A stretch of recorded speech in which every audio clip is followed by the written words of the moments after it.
for three. AJ Hawk, $5,000.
USA, USA, USA.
The following program is a collection of stooges talking about happenings in the sports world. It is meant to be comedic informative. The opinions expressed on this show do not necessarily reflect the beliefs of their peers, their boss, or ESPN. There may be some cuss words because that's how humans in the real world talk. If you are young, please seek permission before watching any further. Hey. Why? Let's go. This show stinks, and the fact that you listen, we are very, very thankful for it. McAfee on the line with a gorgeous assist. The all-time leading tackler for the Green Bay Packers. You ping! Stop! Damn it! Be a friend, tell a friend something nice could change their life.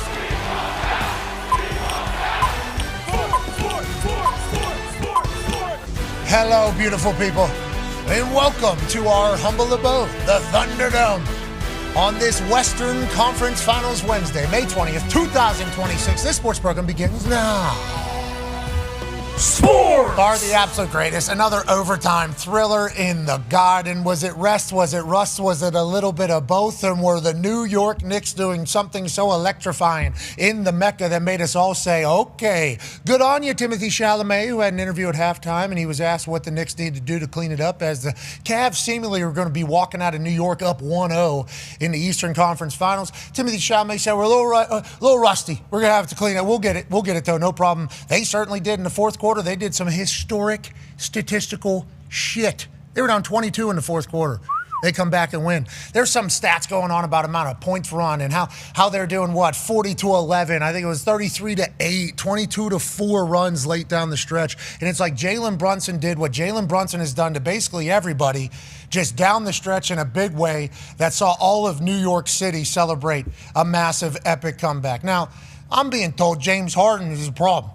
Well, there's a lot of stats. My eyes were kind of telling me that too. I mean, they were like, they ran 21 pick and rolls, I guess, to get James Harden onto the ball, and then they seemingly cooked James Harden. Even when James Harden was maybe shifted, like that one, he's just obviously makes it. I mean, everything was falling for the Knicks, and it was seemingly all falling in James Harden's face. Once again, I am a James Harden fan, but then I opened my phone up and my algo just said, hey, look at this stat. James Harden's ass. Look at this stat. James Harden is ass. They're directly designing plays to go after James Harden. The coach of the Knicks afterwards would say, me and Steve Kerr, the guy just signed the extensions, won a bunch of titles in the middle of the dynasty, one of the best coaches of all time. When we were at Golden State, we actually were like, hey, let's just count the amount of dribbles that James Harden had. He got 1,000 dribbles tonight. That is what we're looking for. He was attacking him on the offensive side, saying this guy is what we're looking at.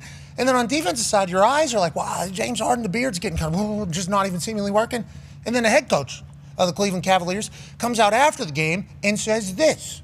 No, listen, he's been one of our best defenders in these playoffs. I trust him. Smart, great hands. Didn't think about that.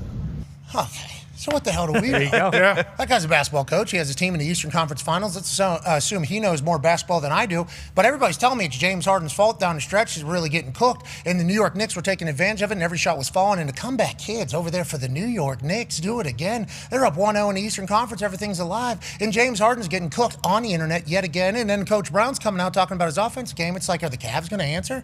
Donovan Mitchell? There's some stats coming out about him. Yeah. I don't like him. I guess he has the most. I'm not even. No, you got to say it. You don't like the stats, that is. It's an important I don't stat. like the stat. I don't like that I'm the messenger of this. Now that I'm an NHL insider, I'm going to have to realize that sometimes the messenger takes a little bit of heat. Sure. We were handed a stat about Donovan Mitchell, and I don't like this. Remember, first time 9 years, Cleveland Cavaliers, Donovan Mitchell there, okay, in the Eastern Conference Final. This is a huge deal. We are big fans of Spider. He has an array of ways to get to the bucket, as Iman Shumpert said. He is certainly spectacular, but I guess in the playoffs, he is being associated with this stat, but it is a team thing. Mm-hmm. I guess he has like the most 20-point playoff collapses like over the last 30 seasons. Whoa.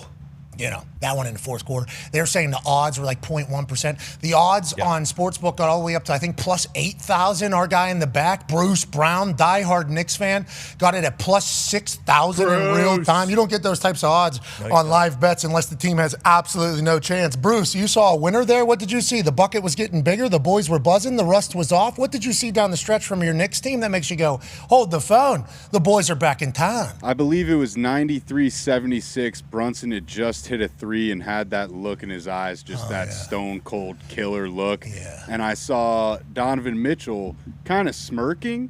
And I think that he talked post game about maybe it was a little complacency, maybe it was a little bit of the tired legs. But it just felt like one of those magic nights might be on the way at the Garden. And Jalen he basically played the perfect game for the final 8 minutes of the fourth quarter and then into OT. He truly is a godsend to New York sports. It's just unbelievable, man. I can't believe that we are here with the Knicks up a game in the Eastern Conference Finals with this fucking guy just with the entire city on his back. It's unbelievable. And he seems to be the right guy for it. There's a couple moments where he's walking by himself, and I'm like, I wonder who he's looking at, because everybody in the arena is looking at him as he's walking around everywhere. And he's seemingly still above it, not lost in it, but respects it all. And he's the king of this. He's the king of the city. Yeah. Okay, I know Aaron Judge, obviously all rise, but the Mets exist. Okay, Jalen Brunson, king of the city. That is, especially as of right now, for sure. No, but if he was to win.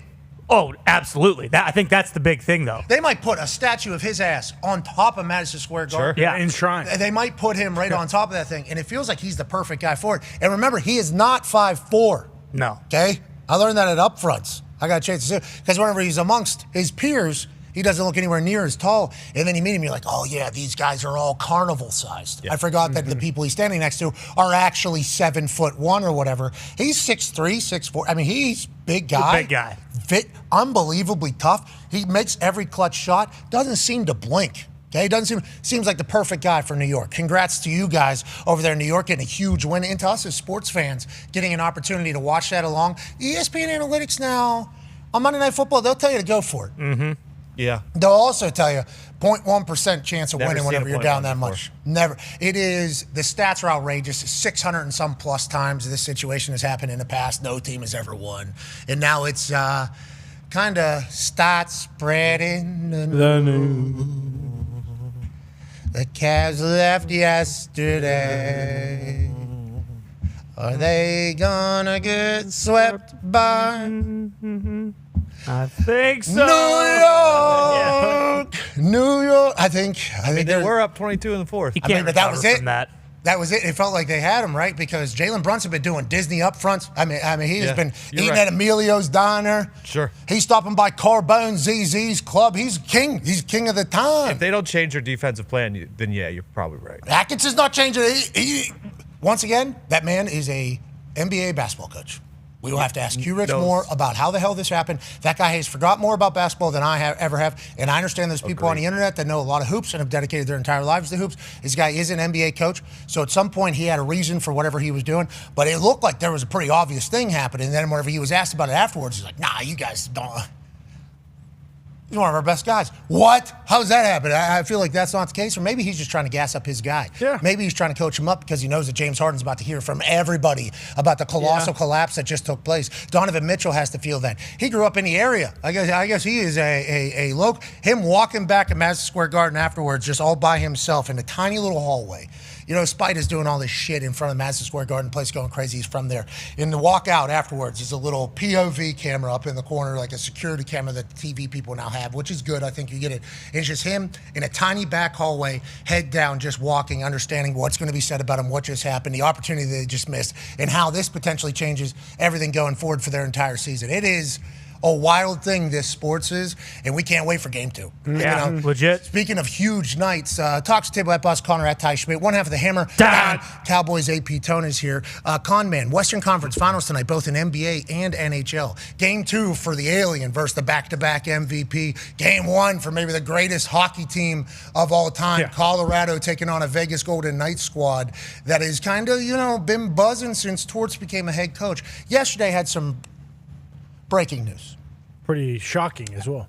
As an NHL insider, I had some breaking news yesterday about the penalty for Coach Torts after a Game 6 Anaheim win where they decided to do no media and just get to a plane and leave. He was fined personally $100,000 and they were stripped of his second-round draft pick. There was an appeal that was heard in New York in front of the commissioner of the NHL, Gary Bettman, and the penalties were upheld, basically, after. The same exact penalties will be assessed. $100,000, second-round pick, cannot be a precedent that we want to set with the media.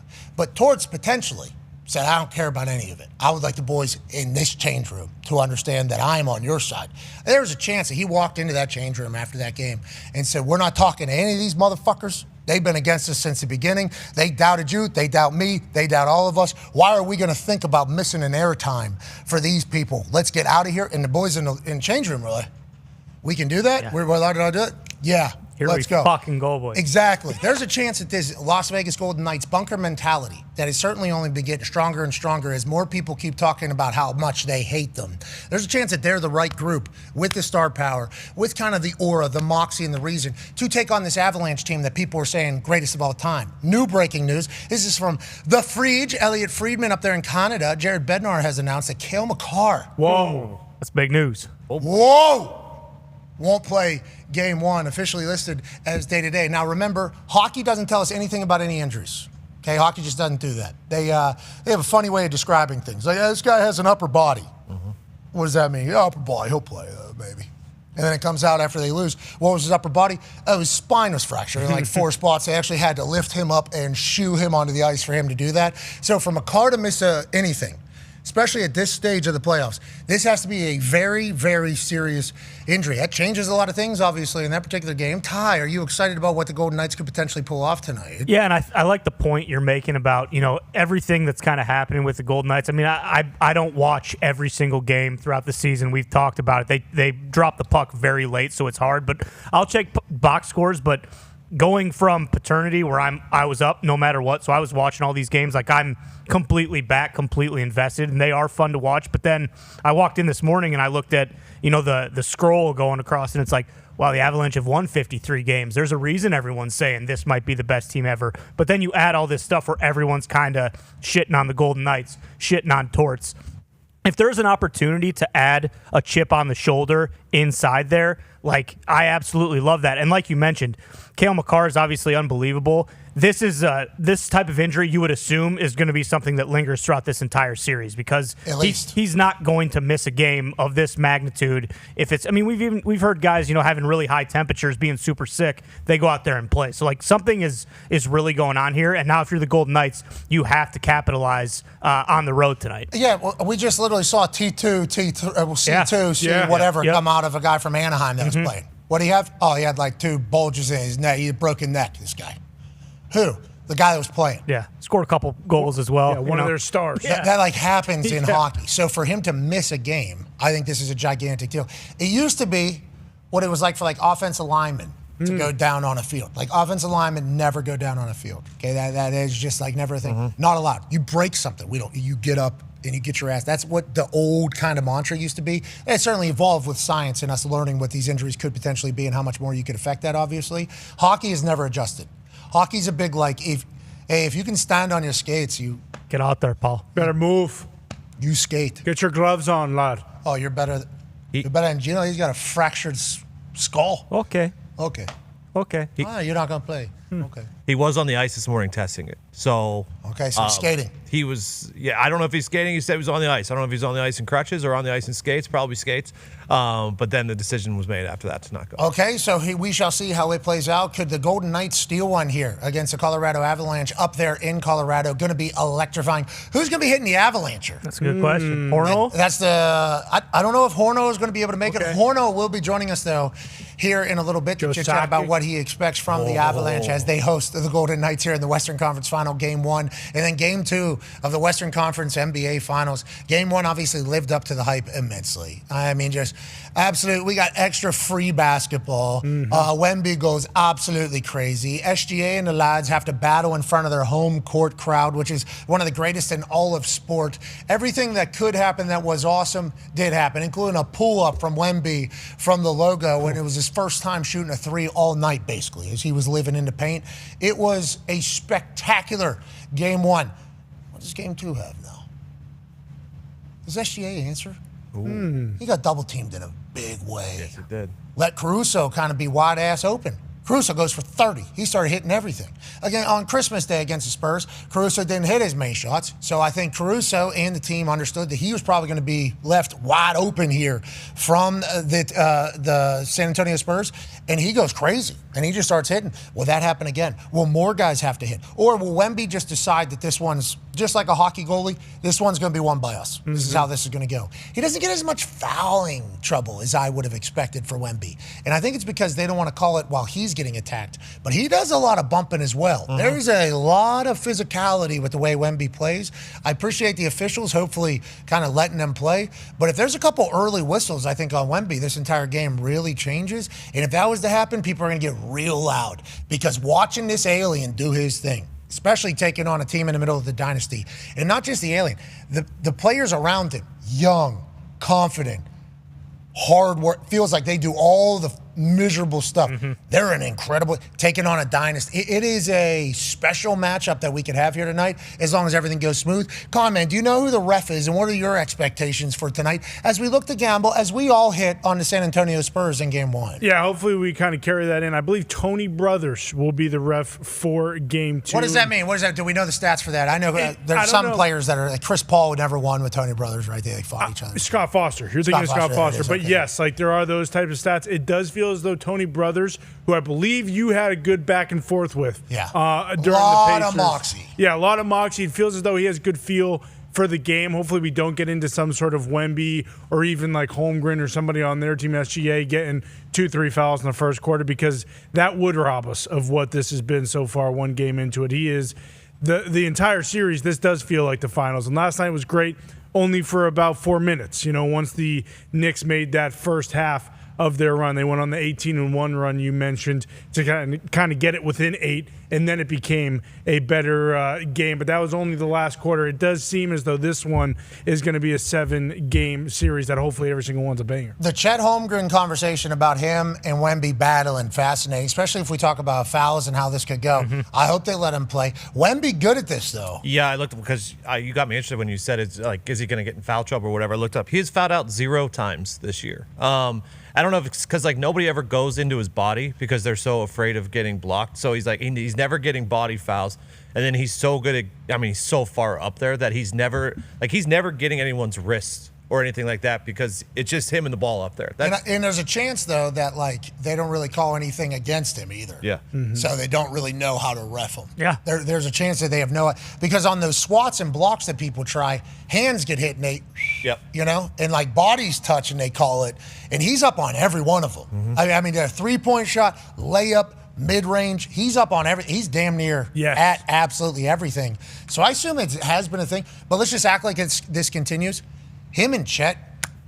Maybe, if Chet's there. Yeah, need that tonight. Yeah. Chet has been listening. He better know. Chet has been listening. He understands. Yeah, you would hope Holmgren does kind of show up, especially after everyone's like, hey, why the hell is a 6'4" guy guarding the 7'5" guy? That doesn't make any sense. I think the biggest worry, just kind of outside looking in, would be all the guys for the Spurs played the most minutes they've ever played by a lot, and for some reason the NBA, which we can appreciate, but isn't giving them those couple days in between instead of they're doing every other night, which is awesome. But also you would think maybe we give these guys another extra night's rest, but they're all under 25. We saw the stats of the youngest starting five from the entire NBA history. 22 years and 346 days is the average. So hopefully those young legs kind of step it up, but it's hard to imagine OKC just laying down. You would assume that they have something planned, but who knows? If Alex Caruso's guarding Wemby tonight, it's going to be hard not to bet Wemby to have 35 points again. Yeah, well, if Chet's guarding Wemby, it's going to be hard not to bet that because from what we understand with Wemby.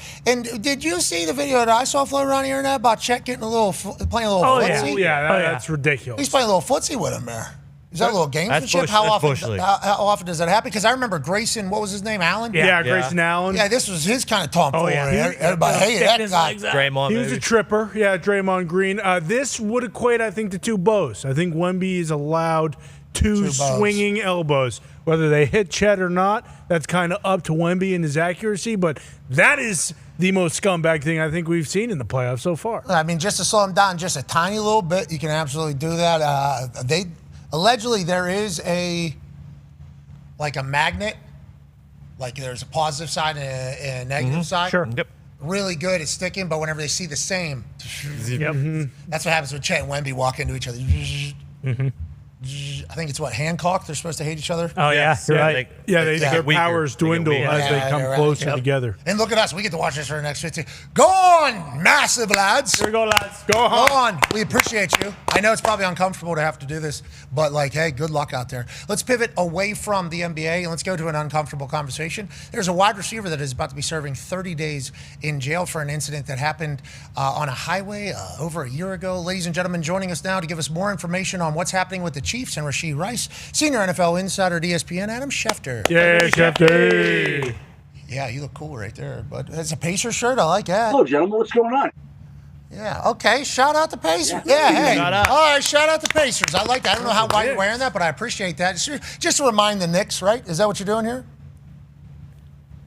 Well, it was a year ago where the Pacers came back, had that big comeback late in the fourth quarter of Game 1 of the Eastern Conference Finals at Madison Square Garden. Yeah. And a year later, the New York Knicks have a big comeback in the first game of the Eastern Conference Finals at Madison Square Garden. The Knicks weren't going to rebound from that last year, and I don't think that the Cavaliers will bounce back from that this year.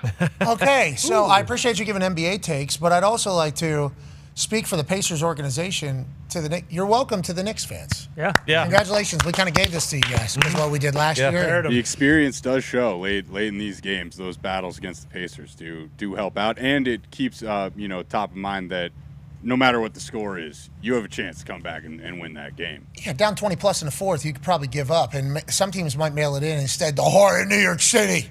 New York gritty city kind of came out there and got a huge dub. Let's move to the NFL. I alluded to it there. There's a 30-day prison sentence that is happening for Rashee Rice. There was a deferred probation for a certain amount of years, which we looked it up, where basically the deferred probation is a 5-year period where as long as you are good in your probation, the charge will kind of just be wiped from your record, I think. There won't be any more punishment. You kind of move forward. But if in that 5-year deferred probation period you fail anything in your probation, you are then to serve your sentence that was to be given. So in this one, You can correct me if I'm wrong, Schefter, but I've had some friends that have had DUI situations with this, where they've had certain probation periods where they couldn't do anything, and if they did, then the entire sentence would be. Can you explain how we got to this? Did the Chiefs know that he was going to be doing 30 days in jail? Did we know this? How long did he know that it was going to be happening? Because you reported that he got surgery just a week before, or within the last couple weeks, a cleanup of a knee, which you would certainly not want to be in jail for 30 days while fresh out of a surgery, it seems like. Can you kind of clarify all this for us, Schefter, as we look at a situation that I don't think we've seen in a long time, right? This is certainly, okay, sorry, go ahead. There are a few different sides to this, and we'll present some of what we were told yesterday. But basically, as it was explained to me yesterday, obviously he did not know that he was going to be going to jail for 30 days here. If he did, there's no way that he would have had the knee surgery that he did last week, so that he'll be in jail in a Dallas County jail, which he now is. He's currently in a jail cell in Dallas County jail, coming off the knee surgery he had last week that'll sideline him 2 months. Now, that's 2 months normally with the attention and care and rehab that you're going to get. I don't know how this works where you undergo knee surgery and then you're in jail. Now, there was some sort of violation of his probation that had to have occurred recently, or at least the judge found out about it and ruled on it and ordered him to serve his 30-day sentence in jail now. So he is been sentenced to jail for 30 days here as part of the situation connected to the car crash that he was involved in, where people were injured. We remember that incident a couple of off seasons ago. It was supposed to be a 5-year probationary period. The judge involved, the way I understand it, is retiring here. He's an outgoing judge. And somehow Rashee Rice was ordered to serve the 30-day sentence now for a violation to his probation, which we assume was some sort of positive test for marijuana. Okay, so we're not 100% sure what the violation was, but it has been alluded to that it was a failed substance abuse test for your probation, which prohibits that. Also your profession, but obviously, I mean, he would be... Was there any alcohol or involved in that arrest, or drugs involved in that arrest? So is he in the NFL's program? I wonder if he's in the NFL's program. I think he is. I think what's going to happen here, unconfirmed, is now he'll be re-entered into the NFL's drug program. But again, you remember in the last CBA, there are no suspensions, discipline for marijuana. So, but you can be entered into the program and subject to other tests. Oh, yeah. And other the program is the worst. As somebody that did 27 months in the program, okay, it is very, very restrictive, I will say. But once again, lucky to do it, lucky to have a job in the NFL. Understand that it was me that put myself in the situation, probably saved my life. 27 months, a little bit of overkill. Sure. Okay, we didn't need to do 2 years, 3 months. I thought that was a little bit too long. But you're getting tested eight times a month.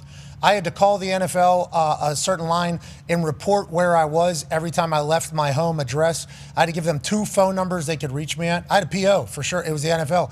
And I was getting tested at 4 a.m. in Georgia after I went Bigfoot hunting out in the woods. I was getting tested at 6:30 a.m. in Vegas. I was getting tested in Pitt. I mean, I was 200 and some tests, 27 months. Damn. Ooh. Clean. Because if you don't, guess what? You're in that thing reset forever. And that's what they're trying to do. Once you get in there, they're trying to keep you in there forever. That's kind of the game. That's how I had to frame it. So I was going to beat these people because they wanted to keep me in there. Now, that led me down some dangerous roads, I think, you know. That was when, like, the spice conversations were happening and stuff like that because it won't show up. And I was like, I can't be doing this. Is this what my life is? No way. Bigfoot dangerous. Bigfoot hunting, crocodile hunting, ghost hunting. I did all these things to try to figure out what life was without, smoking or boozing while every one of my friends was doing just that. So it was certainly a time in my life. And we hope that Rashee Rice, figures it out. Okay? He might be watching this right now. We've been told from numerous people that have been in jail that they do run ESPN in jail. So there's a chance that Rashee Rice is watching this right now from a jail cell, missing out on rehab on his knee. He might potentially alter his entire career and net worth because of this stupid shit. Okay? Rashee, let's go, bud. Okay? I think that's what everybody needs to say. Go ahead. Ty and I talked about this morning, right? Here's a guy, when we see wide receiver salaries exploding across the league, and he's just about as good as any receiver in the league, and he's entering the last year of his contract. If we just took away all the off-the-field incidents, all the mishigas that comes along with it, then you'd be talking about a player right now who would be getting an extension this offseason at somewhere between $35 and $40 million, I guess. And so now, instead of getting that extension, which isn't going to be coming anytime soon, he's going to be now in a jail cell, rehabbing an injury, going into the last year of his contract without a new deal on the horizon. And it's really unfortunate. It's all there for him. Yeah, it's a sad story. It's a sad situation. It's like, hey, obviously you've put this upon yourself and everything, but hopefully able to figure it out and move forward. And then just from the football standpoint, looking at the Chiefs, I mean, he's going to be another month behind on recovery. Yeah. Okay, because there's no way they were able to put together a prison plan for coming out of a knee. Probably not. I don't know if they're going to be able to get it. What's up, Doggy? What's up, Doggy? Just stopped by. Good to see Dog popping into Schefter's. So let's assume there's a chance they're going to have to clean that up again. Okay, because that was a cleanup surgery, which means they wanted to eliminate some stiffness, probably some scar tissue stuff, whatever the case is. There was some loose stuff. They're probably, if you don't rehab that fully, you might have to refix that again. So let's just assume that's going to set them back again. Man. It was loose cartilage. It was loose cartilage. It was a debridement, and obviously, maybe he'll get. You wouldn't have done when you did if you were going to jail the next week for 30 days. All right. Well, hopefully Rashee figures it out. Maybe Come on, Rashee. Here you go, Rashee. Come on, Rashee. Could be. Yeah, maybe there's a physical therapist in there. Maybe. And they just run through it. Not lucky. They do the towels or the sheets for because there's a lot of band work on the knee, to build full flexibility and strengthen the quad. Because you're going to activate the quad anytime the knee goes, probably because the quad goes. But there's also, the inside with the drop and the outside. So you got to do this number and this number and this number. And then we're going to rub that thing down so you don't have any scar tissue. It's going to be the most painful thing about that. It is a nightmare. Yeah. Chiefsaholic might be in there and say, hey, don't you worry. We don't know. Is Chiefsaholic in Dallas? I'm not. I think he might have been He's Oklahoma. all over. Oklahoma, multiple states. Yeah. I was going to say, I believe he's in a maximum security facility as well. I don't know if Rashee Rice is. That's all right, let's move off of this particular subject and let's move to Nashville, Tennessee. Hosting a Super Bowl, this is a big deal. Obviously, it could be cold. We chit-chatted about that. But now, all of a sudden, there's this conversation about hotel rooms. And Nashville has been a destination city for as long as that I've known it. People travel in there for bachelorette parties, birthday parties, just a good time because everything there seemingly has live music that's at the top of the class. And then bars that are very open and a hospitable group of people that are welcome you into a city of good times. So I think they'll be a great host for the Super Bowl. What is the hotel room? We looked this up. Jay, when the Colts got the Super Bowl, they had to build multiple hotels here in Indianapolis. Yeah. We are a hosting city, but the JW Marriott went up. We looked it up. They probably have like 400 to 700 hotel rooms. They have 1,000. 400 to 700 is what is considered a large hotel. Okay, so 1,000 hotel rooms that JW Marriott put in. So there was a reason that had 1,000 rooms because of the Super Bowl implications. What does Nashville need to do? How quickly do they need to do that? And is this going to become part of the rotation like Jim Nantz, who I did not know lives in Nashville, spoke about saying that he expects Nashville to become a rotational Super Bowl city because of how great they are at hosting things, which I would like to say every time they've hosted me, I've had a great time. Me too. I don't know about events, but every time I've been there, it's been a blast. Go ahead, Shefty. Well, Pat, you are a force, no doubt, but hosting you and hosting a Super Bowl with all the people that come along with it is a different experience. And yeah, there's just a lot more of me. Sure. That's why everybody's having their own experience, And as long as there's a hotel room for me to sleep in, I think that's what everybody's saying. We're going to be A-okay. But that is the big question, right? How many do you need for the Super Bowl and for the NFL to feel comfortable?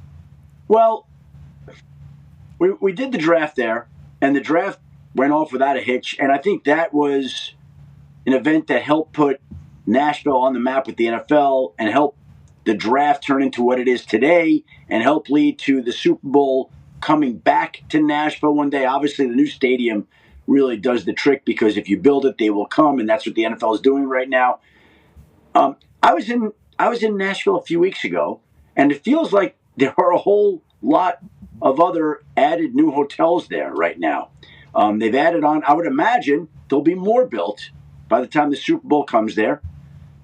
And they feel like they have the necessary space to get this done. Otherwise, the league wouldn't have done it. So Nashville's going to pull it off. That city is grown so much and added so much. And so it's going to house the Super Bowl in 2030. Regular rotation. That's interesting. That I haven't heard.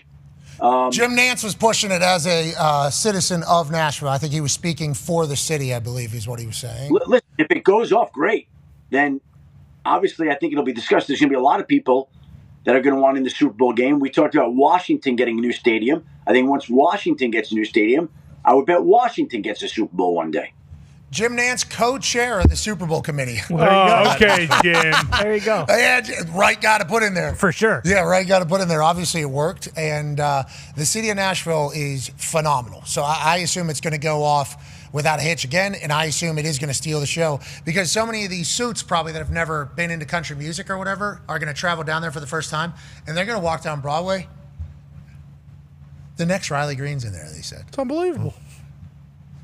Darius Rucker's performing on a balcony. Oh, yeah. Yeah. It's like that. The amount of Blake Shelton will be on top of it. Is that a chair? Holy shit. Is Adele performing? Yeah, at a bar right over here. It's like, what is this? You walk in there, all the bartenders understand what's going on here. You guys we having a good time here? Yep. Mm-hmm. Okay, let's go ahead and do this. Celebration everywhere. And then, this place isn't good. Next door. Yeah, we're all heading right here next door. And it's 6 floors tall. Go to the 4th floor. That'll be the speakeasy floor. He's in the back room. Then go up on top, foam party. Okay, so the top floor is a foam party. Speakeasy's this one. 3rd floor, sports bar. They got a Cosm thing in the back. You're going to love it. And then the 2nd floor, just kind of honky-tonk, just kind of get in there and have fun. Go ahead and climb. That's what Nashville is. It is outrageous how good of a time it is. It's only a matter of time right before it. Can it continue to be all? I don't. How much more? Everything reaches a certain point. You would think that it can continue, though. But it at least got to be 100 years of that, right? Oh, at least yeah. Think I mean, it's kind of happening with Vegas right now. Like, that was Vegas for the longest time, and then now it's kind of like they're having a tough time getting people out there, and I think people are kind of going to Nashville for that Vegas-type thing. So, but they're in, like, the early stages of that. So, yeah, they probably do have a nice little shelf life here for the next several years, maybe even decades. Congratulations to Nashville. And we can't wait to get down there for that Super Bowl. Yeah. Mm-hmm. But that Radio Row is going to be outrageous. Nuts. Yeah, it's going to be... Can't stress enough how awesome the draft was down there. Dude. I mean, the other cities have been great, but Nashville's setup was by far the best one. I agree completely. Okay, last question before we let you get out of here, Schefter. Go ahead, con man. Yeah, Shefty, with Kansas City maybe looking for wide receivers and some other teams, Washington, I've seen some Ravens stuff. Where can we expect some of these guys to sign? Tyreek Hill, Stephon Diggs, Keenan Allen, D-Hop, Debo.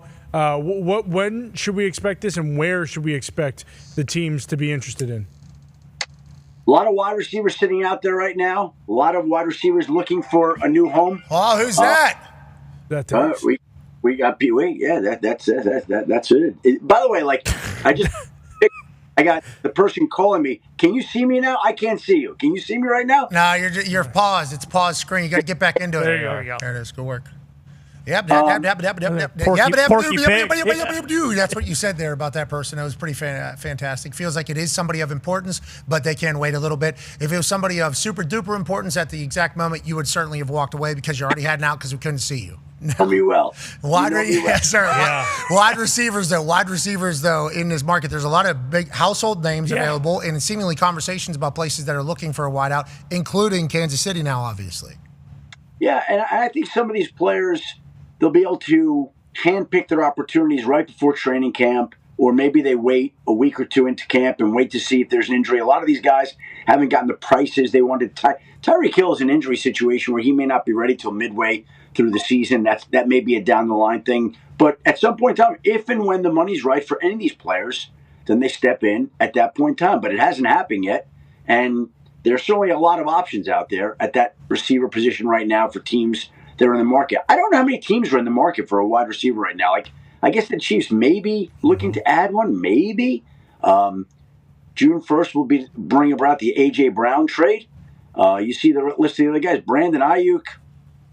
That's an interesting one. DeAndre Hopkins still out there. Debo Samuel, I would think, be able to make some plays for a team. But, I mean, these guys have been unbelievable in the league for a long time. Shout out to Sleeper Colt saying, maybe, we lost Pittman. Why don't we think about bringing in another one, especially with Alec Pierce having a surgery and 2 months behind, but Alec Pierce will be back healthy. Speaking of being back, Lamar Jackson, not first day of OTAs, story-worthy. How about Herbert? Is he also not at OTAs, but we saw him in the building in April? I think we saw Lamar in the building as well in Baltimore, but I guess not at a certain event. Like, how should we judge these? Because former player, guys miss voluntary OTAs all the time back in the day for certain things, especially OGs. If we had maybe a charity event had to happen, or maybe family had something going on, they've been around the league for a long time. It's voluntary for a reason. Okay, this is voluntary for a reason. Young guys, back half of the roster, you are welcome. This is your time to kind of earn your spot in the building. You should be here. But there's always been like OGs that have missed some days. Now, Peyton Manning was there throughout the entirety of it, but he might have missed a couple things here or there. Same thing with like Dallas and Gary, all the guys. But they were always there. I've heard some other places, the vets weren't even there until like a certain time where they all decided to go. That's kind of all evolved now that we see how much money they all make and everything is content worthy and we see where everybody's at all the time. Do you think more attention to this conversation has changed the way teams treat it or players treat it? And what should we make a big deal out of it? Because back in the day, none of this shit would have been a big deal. If he never came, that'd be a problem. But the voluntary part of it was always kind of like, hey, let's remember this shit is voluntary right now, especially for the OGs. Well, that's the whole thing, is that there have been plenty of instances where players didn't show up at certain points. It never got the attention, but in the league itself right now, everything becomes headline worthy. And Lamar Jackson was at all the workouts before this, so he's not at the OTAs that started, but he was going through the offseason workout program, which he hadn't done before. So that's a big deal. Now, if he stays away the entire off-season program, he's away during OTAs, which he hadn't been. He'd already been in attendance way more than he had been in any other off-season. So maybe he just feels like, okay, I picked up what I feel like I need to pick up, and Declan Doyle's a new offense that's being installed and implemented here. He feels good. Maybe he's got something going on. Who knows? Like, I'm not too worried about Lamar Jackson missing, especially considering how much he's been there this offseason. Okay, how about for the Chargers? We've seen Herbert in the building. Obviously, he lives in L.A. I think every single thing he does, every meal he has, every show he watches is documented now at this point. Congrats to him. Yeah. Mm-hmm. He looks super handsome. Is there anything going on with him, or why was his name floating on the internet? I would think the same type of situation where he's not there for something. Like, Justin Herbert's a worker bee. Like, that guy's going to be there at most everything. If he's not there for an extended period, okay, then we'd ask the question. But, I haven't taken daily attendance of Justin Herbert to figure out why he's not there today. Whether he's got a cold, whether he's got another obligation, whatever it may be, whether he's got a date, a big date, then who knows? Well, we'll find that out for sure. It feels like every time they do that, we learn him, and I'm happy as hell for him, by the way. I couldn't fathom what he is like in those settings. I bet it's fantastic. I saw him in the music video. Yeah, music video. I saw him in the music video. He looks so good. Thought he hated the camera. He was. He's in love. Yeah. Get off this guy's back. Just ask. But I am happy that we just got done doing a segment that basically says, hey, this is voluntary. Let's remember that. There's shit going on in people's lives. This is how this is. Yeah, I agree. All right, sweet. Appreciate the hell out of you, Schefter. Good luck over there. Go Pacers. Yeah, there you go. By the way, while I was on the phone here, the Thunder texted me. What do we got Pacers on? We need Thunder stuff, so they're going to be sending me stuff, so I'll wear Thunder the next time I'm on here. Okay. Yeah. Hey, why don't you tell Gun the Thunder? fire? Why don't you tell the Thunder? Why don't they worry about Wemby tonight? Okay, they don't need to be worrying about wearing Pacers stuff on the show. You're the best, ladies and gentlemen. Adam Schefter. Hey, All right, it's a good pivot, actually, ladies and gentlemen. It's time to move to the association, the National Basketball Association. But before we do, let's get a quick bite of some info. It's time for a drive-by. Yeah. It's a Shams drive-by. Just need a hot five. What's going on in hoops? We don't need a deep dive. It's a Shams drive-by. Just need a hot five. What's going on in hoops? We don't need a deep dive. That's right, ladies and gentlemen. Shams drive-by. We were watching you dance on the back. Pretty good little bob. Yeah. Pretty good little bob for the kid. A little bit of bounce there. Okay, let's get into it. Jason Kidd's fired. Okay. That comes out of nowhere. Then people start putting out his record even before the Luka trade, post Luka trade, how the team has been. And seems like all the stats that people are shoving into my algorithm warrant or justify a firing. Why do we think this happened? Did we know this is happening? This feels out of the middle of nowhere, Shams Charania. Yeah, so Pat, you have to look at the leadership that's now coming in. Masai Ujiri, he was a long time, 12 years he spent in Toronto as a vice chairman there. Now he gets the president job, the alternate governor job in Dallas. And he has full authority to do whatever he wants with the direction of this team. And so in the last 7 months, you trade Anthony Davis, you fire Nico Harrison, and now you fire Jason Kidd. And, when I talk to people around that organization in the last 24 hours, you think about the residue that's all come from the trade of Luka Doncic, right? And everything that's come out of that. And you've had an owner there in Patrick Dumont who's admitted that he made a mistake by greenlighting that trade. And so how involved was Jason Kidd? He wasn't making the trade, but Mav sources do believe that he had a level of support for that trade. So Masai Ujiri comes in, and I think for him, it's a complete restart, a clean slate, a fresh start for the entire organization. They've already fired Nico Harrison. Now you fire Jason Kidd. Anthony Davis is already gone. You traded him basically for salaries and a few draft picks. You still have Kyrie Irving on this team who you feel like has a future with Cooper Flag. Everything around this organization, that's the one element of the team that's not going to change. It's Cooper Flag. But for them to move off of Jason Kidd right now, they're eating 4 years and almost $45 million to get off of Jason Kidd and essentially wash their hands of the situation. And this is all because team leadership wants a clean start. Masai Ujiri came into the building. Luka trade. Like it, don't like it? I thought we had to do it at a time. Sick. All right. Write him the fuck down. All right, thanks. You were a part of the Luka trade, right? If I do recall, you were the big name that came over? Yeah. All right. I'm going to do that. You made the trade, right? Yeah. All right. All right, you're fucking fired first. Okay, I'm gonna let you know that right now. You definitely, you're out of here first. This is the dumbest. You see what he's doing over there? He's in shape too. He's older. He's mature. He's fucking. What do you think was gonna happen? Every time I look at you, the only reason why you're here is because we traded Luka. So we're gonna get you the hell out of here for sure. And I heard you, Coach. You were kind of saying you thought it was because of you, not because of Luka. The whole thing.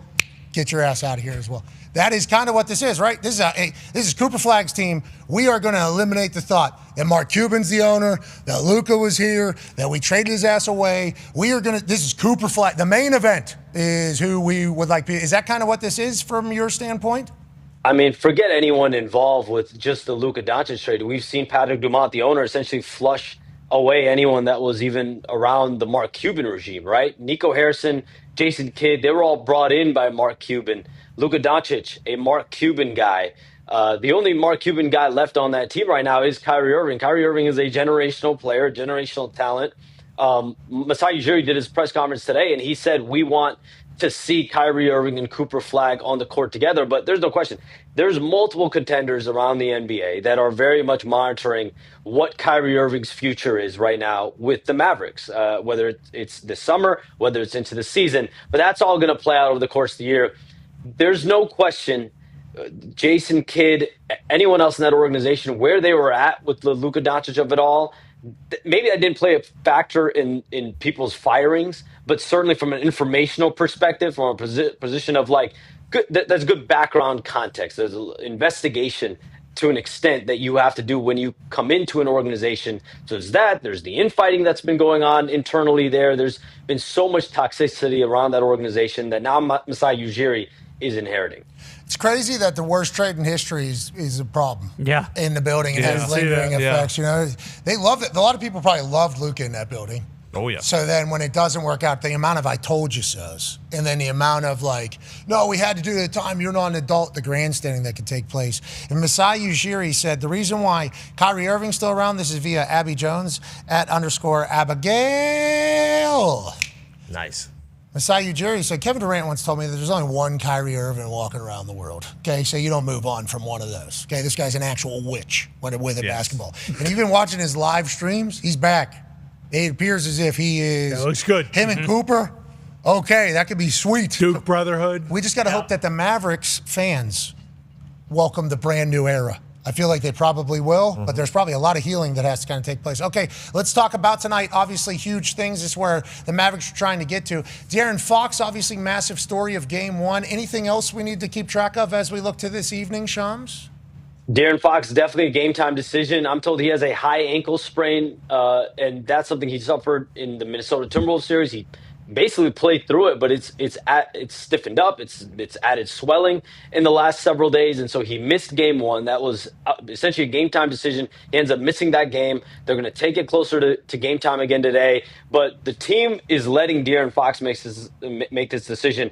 He's going to test it out throughout the day, get treatment, be a shoot around that's going on right now, and then pregame test it out. But you win game one, so I do wonder internally with the Spurs. Yeah, they're probably going to want him to see can he play, but how much consideration do you have to do? How much caution are you going to have, given that you just won that game one? But this is, of course, a must-win type of environment for Oklahoma City. I'm very curious to see how Chet Holmgren comes out against Victor Wembanyama on defense. He was a guy that was one of the top 3 guys in Defensive Player of the Year voting. So Chet Holmgren, Shai Gilgeous-Alexander, J-Dub, a lot to prove tonight. Okay, so any other news that we need to think of? Is there any other injuries before we make any picks? Oklahoma City favored by 6.5 yet again.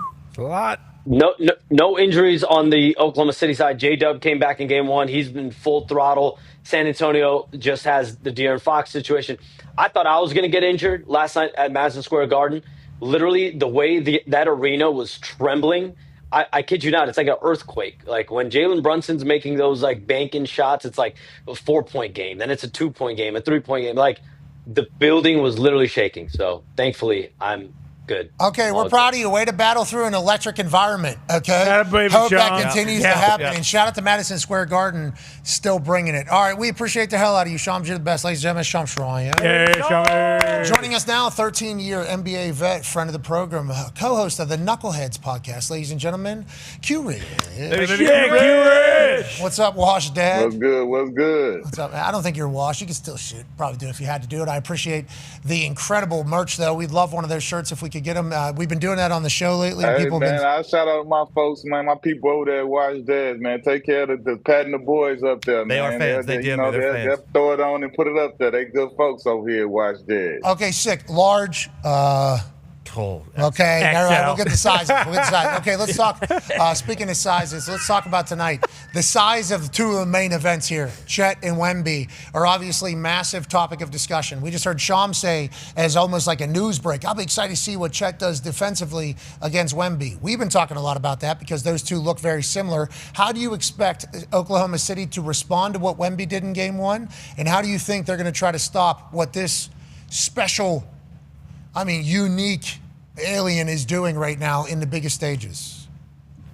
Yeah, man, Wemby's unbelievable. He's in that game the other night. This shot you showing, everything he did the other night was incredible. Now, what the Thunder have to do is they have to respond, and like it's been talked about a lot. If I'm Chet, as a player, as a man, I gotta stand up and say, Coach, I want that matchup, regardless of whatever is being suggested. And like you saw, they threw several different bodies at him: Jalen Williams, Caruso, Lou Dort.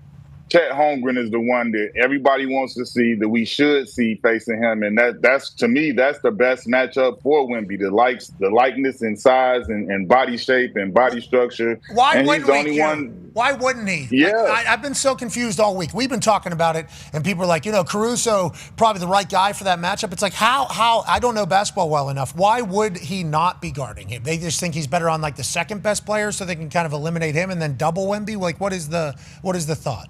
I'm not sure what the thinking is behind it. Maybe they think they can bother him with smaller guys or whatever because he's not as strong and he's not going to, back you down like a Shaq would in the post or something. But to me, if I'm if I'm Chet in that situation and I'm in the locker room while this is being said to the team, like, hey, this is what we're going to, I have to stand up and say something and say, hey, wait a minute, Coach. Like, me and this dude got history. I want this matchup. Now, ultimately, the coach is going to have the last say. But I would at least have to speak up and let it be known that I would like this matchup and I want to take that challenge on. It's crazy that it didn't happen, but we assume that Chet has heard it, and we assume he'll answer. This Oklahoma City team is unbelievable, and obviously they could have won game one. What would the conversation be if that was the case? Instead, now we're talking about Wemby maybe never losing a basketball game again. Let's talk about SGA in Oklahoma City. He gets doubled immediately upon breaking half court. That happens to him, I guess, on a very regular basis. That means somebody's going to be left open because it's just a math game. Caruso hit last time. How do you think SGA responds? What do you think Oklahoma City's about to face? And how do we watch them bounce back like I assume they're going to do because they haven't lost 2 in a row probably years, maybe. Yeah. I have no idea when the last time they did that. Yeah, I expect SGA to do pretty much what he did last game. I mean, he said that all year long in the last couple of years that he really reads the game and watches and sees what he needs to do and where he can fit in. But I'm impressed by his poise and not forcing anything. I do expect him to be a little more aggressive tonight, trying to find more chances to go one-on-one and do his thing because they need him to score more. But I still expect him to kind of start out like just letting the game flow. And if his teammates are the open guys, using those guys. And I don't know if it'll be Caruso or who it'll be that get the open shots this time and knock them down or not knock them down. But I think to a certain extent, that's how SGA is wired, man. He doesn't really like force the issue, and you saw when he broke the 20-point streak, he didn't do anything extra or go crazy to try and get the points. He kind of just lets the game dictate itself. But I do expect him to have some level of aggression that is more than last game. So he's pure point guard at his soul. You know, but boy, he can get buckets. Yeah. Yeah, oh yeah, pure hooper. He's going to make the right decision seemingly every time. That is kind of what Chris Paul talked about whenever he was on the other day. He was like, Shea made every right decision. Like, he's a quarterback out there. He made every right decision. Mm-hmm. And CP3 said the same thing you said there. Is like, would like him maybe to start, calling his own number a little bit more, maybe. But that's, as a point guard, I feel like he feels like if there's a guy wide ass open, it is my job to get the ball to the guy that is wide ass open. That's a better shot than whatever I'm about to do. But I think SGA forgets that, like, hey, whatever you're about to do, the hoop's big. Yeah. Whatever you're about to do, the hoop's big. Can't wait to watch that battle tonight. Last night was epic. Go ahead, Tone. Yeah, Q, obviously the story of the night was the comeback, but what led to the comeback, we put together a highlight reel or maybe a low light reel, depends on what team you're rooting for, of just James Harden getting ISO'd 1,000 times with Jalen Brunson. Mm-hmm. What were your thoughts on the fourth quarter and the Cavs defensive plan and kind of what Brunson did to go off? So a couple things. Like, first, number one, if I'm James Harden, and I want to say this start off saying this by like, I got crazy respect for James Harden and his game and everything he's done and what he means to the game. But in a situation like this, I mean, it's tape of me guarding different people, Kobe, whoever it may be. If somebody start tuning you up like this, you gotta give them a shot. Like, obviously in this era, you can't do nothing too crazy. You might get, technical or thrown out. You don't want to do nothing like that. But when somebody is just lining you up, seeking you out every time, and they've scored this many points in a row, at some point, I don't care. I'm just going to hit you. I'm going to just foul you and let you know that you're pissing me off and that it might go further if you continue this, just to try to do anything, because nothing – clearly he couldn't guard him. And they continued to go to it and exploit it. That's the first thing. But secondly, from the team and the coaching standpoint, if the coach ain't going to switch it, as a teammate, somebody got to step in and say, yo, nah, let me get him. Like, this is like, what are we doing here? It was a failure on all different sides for the coach to change the matchup, a player, a teammate to step in and say, we need to do something. Or for even Harden to say it himself, you don't want to concede defeat, but at some point, we want to win the game. Coach Atkinson said that Harden's one of his best defenders after the game, and all my algo was feeding me was that he was the worst defender in history of basketball. So it was such a juxtaposition in it all. But like the Knicks just getting that hot that quickly, in the way you were saying it, Jalen Brunson just saying in the huddle. I think there is a moment where he starts talking. By the way, hey, get me on Harden. Maybe that's what he's saying. We will run on a 40-11 run or whatever the case was. Insane fourth quarter. Absolutely epic start to the NBA playoffs thus far. Why is Atkinson saying that about James? He's just trying to gas him up, try to keep him motivated because he understands that James can hear all this. And can James respond to this in a big way like he did in the previous series? Absolutely. I think he absolutely said that to, support his guy and to stay behind him and, show him support. But, to me, Harden can definitely bounce back. I was surprised at this game. I felt like going into the game, I was looking at his numbers, like historically against the Knicks. He plays well in the Garden against the Knicks. In general, he has a winning record against them. Oh, yeah. I felt like it boded well for him in this series. But obviously he didn't play as well as anybody would have liked him to. And then the defensive part of it is that's all that everybody's talking about. So that's a tough one. I will say this, though. They were probably – the Knicks got down to – when they cut it down to, like, it was either 16 or 15 or 13 or something like that. And I tweeted. I say, they got a shot right here. I say, if they can make the push and do a couple more, like, because in this NBA, the three-pointer is such an equalizer that 20 points is no longer, like, this – unfathomable thing to come back from like it used to be. And so once they got it to 15 and the crowd started to get a little more into it, and you saw Brunson start to come alive, and I was like, if he score again, like they need to double immediately. The same way that people are doing SGA. They got to run two guys at him immediately and just get them off the ball and see what anybody else could do. But they let it get too far. And then once they got it on the team, I said, okay, we got a game. Yeah, but and then you could see the change in Cleveland. They played timid after that. It was like they tried to get the air out of the ball and run the clock, and then it was like once it turned up, it felt like they played timid to me. Yeah, and all we are is 1/8 of an inch away from the Merrill 3 for them winning. Yep. Crazy night. You're the best. Basketball's killing it. We appreciate you. You're not a wash dad. That's Q Rich. Yeah, Thank Q Rich. We're back on the other side. See you then. Goodbye. You know what? I think there's only one thing left to do here. I've experienced cafecito time. I've experienced the wonderful culture. I've experienced the beautiful people, and I think we got some Canes over here. We got some Canes over here. We got some Canes over here. This day in Coral Gables is going to be one that I will remember for the rest of my life. Ray Lewis started his dance right here at Miami. Ed Reed started his legendary run here at Miami. The legends of football run deep. The moments are special. The national championships are in abundance. Just last year, a lovely University of Miami woman diver from Italy won a national championship. This thing's been staring at me all damn day. You're out of your mind, brother. You're crazy. Kirk, I'm a little winded. That's what I was going to say. You talked the whole time you were running. I'll give you a chance to catch your breath, you son of a bitch. You're crazy. I hope somebody got a lifesaver over there. Is there a lot of something? My man's out of breath. It is a long way to the top. You gonna jump in your suit? Are you going to jump in Oh, my God. Yeah, so I'm tired for you. Oh, my God. Yeah. Oh, he's going to take the jacket off. Okay. Okay. Oh, he's taking the shirt off now. Okay. All right. Looking ripped. Yeah, looking ripped. fit. Oh, he's taking the drawers off. Ladies and gentlemen. The pants. Ladies and gentlemen. Not the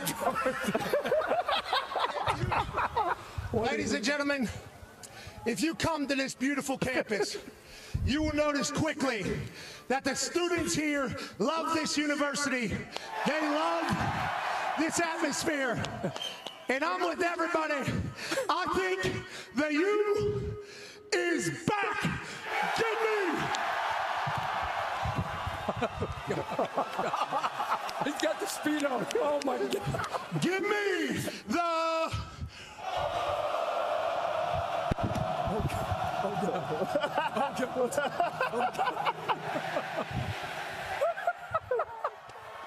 Canes, baby. Here it goes. Oh, God. Here it goes. Feet together. Feet together. I think that was the lead so for the Pacer. Harry's got the U. Flashing it out. Oh, my God. McAfee with the refreshing plunge.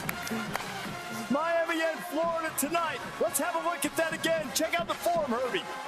The following program is a collection of stooges talking about happenings in the sports world. It is meant to be comedic informative. The opinions expressed on this show do not necessarily reflect the beliefs of their peers, their boss, or ESPN. There may be some cuss words because that's how humans in the real world talk. If you are young, please seek permission before watching any further. Hey. Why? Let's go. This show stinks, and the fact that you listen, we are very, very thankful for it. McAfee on the line with a gorgeous assist. The all-time leading tackler for the Green Bay Packers. You ping! Damn it! Be a friend, tell a friend something nice could change their life.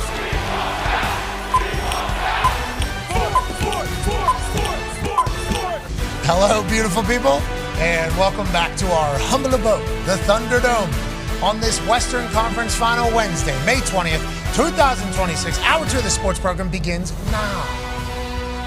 Sports are the greatest. We're so incredibly lucky that we get a chance to chat about them. The Western Conference Finals battle tonight, both in hockey and in the NBA. Last night, an instant classic took place in Madison Square Garden for the Eastern Conference NBA Round 1. I mean, we are in the middle of champions trying to find their way to their trophies. The Talks the Tables here at Boston Connor and at Ty Schmidt. One half of the hammer, Dahn. Cowboys AP Ton is here. It's not just the playoffs. Football's delivering. There's a guy in jail right now. Yeah. That's crazy. OTAs are happening. We're getting some highlights. That's cool. A lot of teams having a lot of guys show up. New cultures are being set. New precedents are being set for quarterbacks, teams. new faces, new places. Oh, Great news out of some camps. What's that? Not some. I mean, the word on the street is if you thought Drake May was good last year, just wait. Joining us now, ladies and gentlemen, from an attic in Ohio, is a man who's a college football national champion, a Super Bowl champion, a Ryder Cup winner, ladies and gentlemen, AJ Hawk. Yeah, Hawker, good news coming out of New England, it sounds like, for Drake May. I did actually hear that. We hear all great things coming out of New England. So, yeah, it's going to be another Super Bowl year, right, Con-Man? Don't be a dickhead, okay? We're talking about Drake May. Good things coming out of camp about Drake May. Okay, asshole. Jeez Louise. But right now, it is a very positive time for all teams. You know, some teams are kind of set in their roster because they don't have a lot of money. Some teams still have a lot of money and can figure it out after the OTAs, what they might need before they head into training camp at the end of the summer. But I think right now, most optimistic time for most teams. Yeah. We're seeing highlights come out from social media teams. We're watching people dance. We're seeing good coaching happening. We're seeing celebrations. We're seeing highlights. I saw Carson Beck put one in an absolute bucket. It's like right now is all good times, I think, and when you're building up the belief in your team potentially being able to win it all. Josh Allen's already got handshakes for everybody. Keon Coleman right there has come out. Hey, it's a make or break year for Keon Coleman. Joe Brady loves Keon Coleman. It's like right now feels like all positive, which I absolutely love, AJ Hawk. Yeah, it is. And this is a time in the NFL where it really is a great time for players, if you think about it, to build your culture, because you have this on the field stuff, yes, but you're only at the facility, 4 or 6 hours a day. This is the time when you go and you work on the field, and then you get to actually hang out off the field and go play golf, go do whatever it is. So this is a key time, I think, for teams to build those relationships, truly. Beers with the lads on the golf course. Oh yeah. Go to Kenwood. And say your team goes Monday, Tuesday, Thursday, Friday, which they don't do anymore. A lot of times that Tuesday night you all go out and hang out. And just great times. Card games happening all the time throughout the. Oh my God. Just good old days. There's only one team that really had a tough clip. I don't know if you saw, but there was a Tua overthrow and a Penix. Yep, that was the one. That was the clip I saw. Yeah, I believe. Who put it out? The news or social media? I think it was the news. I don't think it was social. Back-to-back seam routes, and they didn't hit. Yeah, one was high, one was low, and people were like, you got to be kidding me. Yeah, well, I mean, who would have guessed? Let's go to Miami Dolphin fan, Bubba Gumpino. Could you have guessed that coming out of Falcons camp? Yeah, I'm really happy to see Tua on Atlanta. He looks really good. Malik Willis been working really hard all offseason, just spinning darts all over the place. So best of luck to the Falcons and Tua for sure. I saw Malik Willis throw a baseball out of the stadium for his opening pitch. Not great. Yeah. But his legs looked huge. Yeah, also mashed in the batting cage after that. He did. The exit velocity on a couple of his ropes was crazy. That is good. Yeah, like wide receivers, tight ends, those types of guys, really, really good. He's been ripping balls across the middle all day yesterday. I mean, he's firing darts in Miami, boys. I believe in Malik. They need to just let him do what he is. Run the football. Just commit to it. Everybody's so scared to do it fully because of the quarterback position. If he gets hurt, you're kind of screwed. But it's like, what if you never reach the apex of a player because you're scared to let him be who he's supposed to be? We're kind of saying that with Justin Fields. Like, Justin Fields is clearly the best runner of the ball whenever he's on the field. Whenever he's running with it, he is faster than everybody. He's seemingly smarter than everybody. He has good awareness on where to run to, set up blocks. He's like an incredible, but he's quarterback. We need him to throw. It's like, okay, definitely has to throw better, of course, but why wouldn't we want to utilize what makes him maybe an NFL quarterback? And like, well, one shot, it's over. It's like, but did you ever get it? I think there is a weird spot to be in. It's almost like you're being punished for being a great athlete. You're not punished, but hey, to a true, we think old school drop back quarterback, you need to be able to, take a 3-5 step drop, pull the trigger. But if you are an absolute freak athlete that's faster than most every guy on the field at that time, yeah, it probably would benefit you to pull that thing down, maybe have some design runs, but then all of a sudden, like, the better you get, the more scared they get for you to get hurt. Lamar, exactly. The better you get at running the ball, the more scared they are that you're running the ball. Like, it was happening with Lamar Jackson. Obviously, in his first contract, all anybody said was not going to be able to last long enough in the NFL to be able to do this. Then he makes it through his whole first contract. Then he gets franchise tag, makes it through there again, wins an MVP, does an entire thing. And like, you're going to pay? You think he's going to? He's like, he's proven that he can avoid hits and everything. We got to see him be able to throw. Then he becomes the best passer in the NFL. Remember, his like QBR was better than everybody else, and his passer rating was better than everybody else. Wins another one. And it wins another MVP. And it's like, he's still not going to be able to do all that running. It's like, okay. But that is kind of the old narrative. There has been unique situations, Lamar Jackson being that. How about him attending more offseason stuff than he's ever attended before? And maybe Minter cracking into a new culture over there in Baltimore. Everybody's talking about John Harbaugh. Okay, because he went to the Giants, he picked up and left, took a lot of Ravens with him. Nobody's talking about what's going to happen in Baltimore. Is this going to be a refreshed team, a happy team, a hungry team with Minter? What are your thoughts on how this Baltimore Ravens squad looks as a whole? And what is Butta going to be cheering for this year? Yeah, I mean, I think with Minter, they may have like some, I don't know, like you'll re-energize them a bit. I'm sure for Lamar, for anybody, it's true no matter what level you are on the team, when a new staff comes in, you kind of have to prove yourself to them. And if you have any pride as an athlete, you want to show them, hey, no, like I want this new staff to know, like, I'm in here daily. I run the show. This is I am the absolute leader of this offense, of the team. And you want to prove to those guys that you are who they probably think you are. All right, last question here about this whole thing. The reason why we're talking about this is because Lamar missed voluntary workouts. Some other guys did as well. Back in the day, it was not a big deal. Now we cover everything. How do you feel? About missing, yeah, I mean, there's things come up all the time. You mentioned it earlier in the show, like family stuff, charity events. Yeah, there's reasons to miss at times. Yeah. Maybe there's a golf game that has to be played. You know? Mm-hmm. Not that I had to be at everyone because I was a tweeter and I was a punter, so I have to be. There's no, hey, you can't be. And you usually have, I would assume they still have, you attend a certain amount of the off-season workouts. Like they'll tell you if you need 85% of the workouts, you get your workout bonus. Yeah, I heard that was a big thing in Green Bay. A lot of the cities that aren't destination cities have the off-season workout bonuses in place because, like in LA, Herbert probably lives out there. Mm-hmm. You know, Dallas, a lot of guys live. Free money though, it's great though. It's free money in your contract. You don't you can put as much as you want in there because all I have to do is show up, which I'm going to do anyway. Yeah, it's your job. That's kind of what fans think now. Whenever guys miss OTAs, are like, it's your job. You're getting paid. So you can't show up for 6 days here in the middle of May to do your job. That's how fans feel. But like the voluntary OTAs. It's like, hey, do you want to come say what's up? It used to be viewed like this. Yeah, it was definitely how fans feel. It used to be viewed like that. Now it's like, hey, you get paid a lot of money. Your ass needs to be. This guy's committed. What are we doing? You want to go do a charity event, raise $100 million for cancer research? Okay, do it on your own time. You didn't have to work the last 3 months. Try to win a game. January. Yeah. You remember you didn't make the playoffs? You remember that? You had a lot of time during the playoffs to do all this shit. That's what fans say. Yes. Mm-hmm. That's what fans are supposed to say, and we appreciate that as we move forward. Now, ladies and gentlemen, it is another absolute honor to be a part of the future of somebody that might be carrying the next generation into a grind and pound physical football world. Every once in a while, we get an opportunity to be a part of one of the biggest decisions of an athlete's life. Who's committing where, Foxy?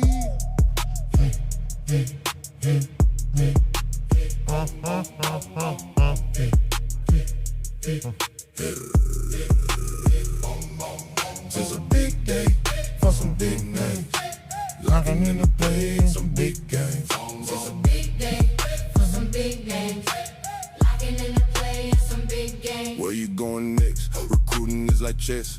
Got a 4D if you wanna be the best. Announce it on the show. Where you gonna go? Everybody waiting, they all wanna know. It's a big day for some big names. Locking in the play in some big games. It's a big day for some big names. Locking in the play in some big games. Okay, ladies and gentlemen, we're about to add to that highlight reel with a big man. Big man. Huge. Hey, giant of a man who is wildly athletic. Out of Grayson, Georgia. He's a Grayson High School Ram, and he's about to ram his ass through some college football conference, making his collegiate football decision here today Ladies and gentlemen, 6'4", 305 pound, Jordan Agbenoma. Yeah, Jordan. How you doing, man? Hey, Mr. McAfee, how you doing? Mr. Agbenoma, how are you doing, brother? How's life? I'm good. How are you? Good. How is your 6'4", 305? We were watching your highlights, okay? So every time we get to do this, we realize quickly that your guys' generation is so much bigger, faster, stronger, and better at football than maybe any generation in history. And I don't know if you've seen these highlights yet, AJ. This guy's going to the stands. He's going to take a guy over there. Yep, he's going to the stands. That's him all the way over there. Everyone is you moving bodies. You're playing tackle in a couple of these. They're projecting you to be an interior offensive lineman. When did you grow into the offensive line body? Have you always been a massive body mover? How'd you find your way into this particular field, Jordan? I mean, I've always been big.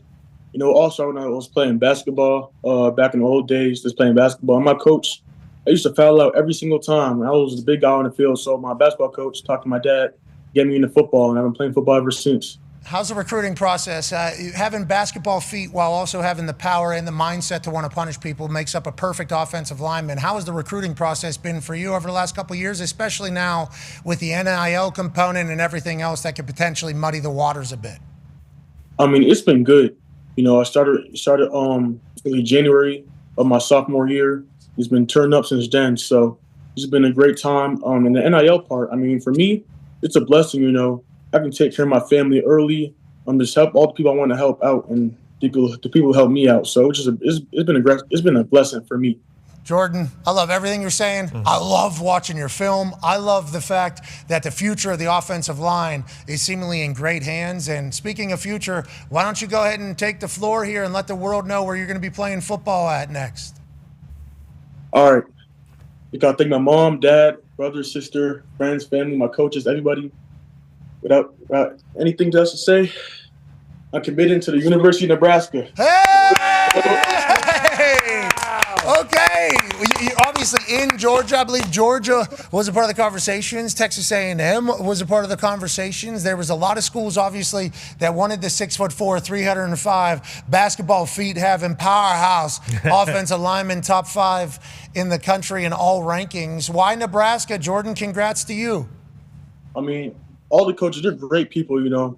I mean, I've been there twice, and then even those 2 visits, I mean, I've seen practice, I've seen the city of Lincoln, I've seen how Coach Wade coaches, Coach Rule coaches. It's a great place. This is a great place for me to come in early and start early and play as a freshman and build my own legacy there. Okay, so we're excited to see you get in there. How do you feel about entering Big Ten football? You know, it's going to get cold, Jordan. Hey, it's going to get cold out here. Big bodies, a lot of hand fighting, obviously a lot of meat in Big Ten football. Are you excited about that? Because it feels like that's your style of play from what we've seen from your huddle. Yes, sir. It's decided to play, Coach. I mean, decided to play, sir. Love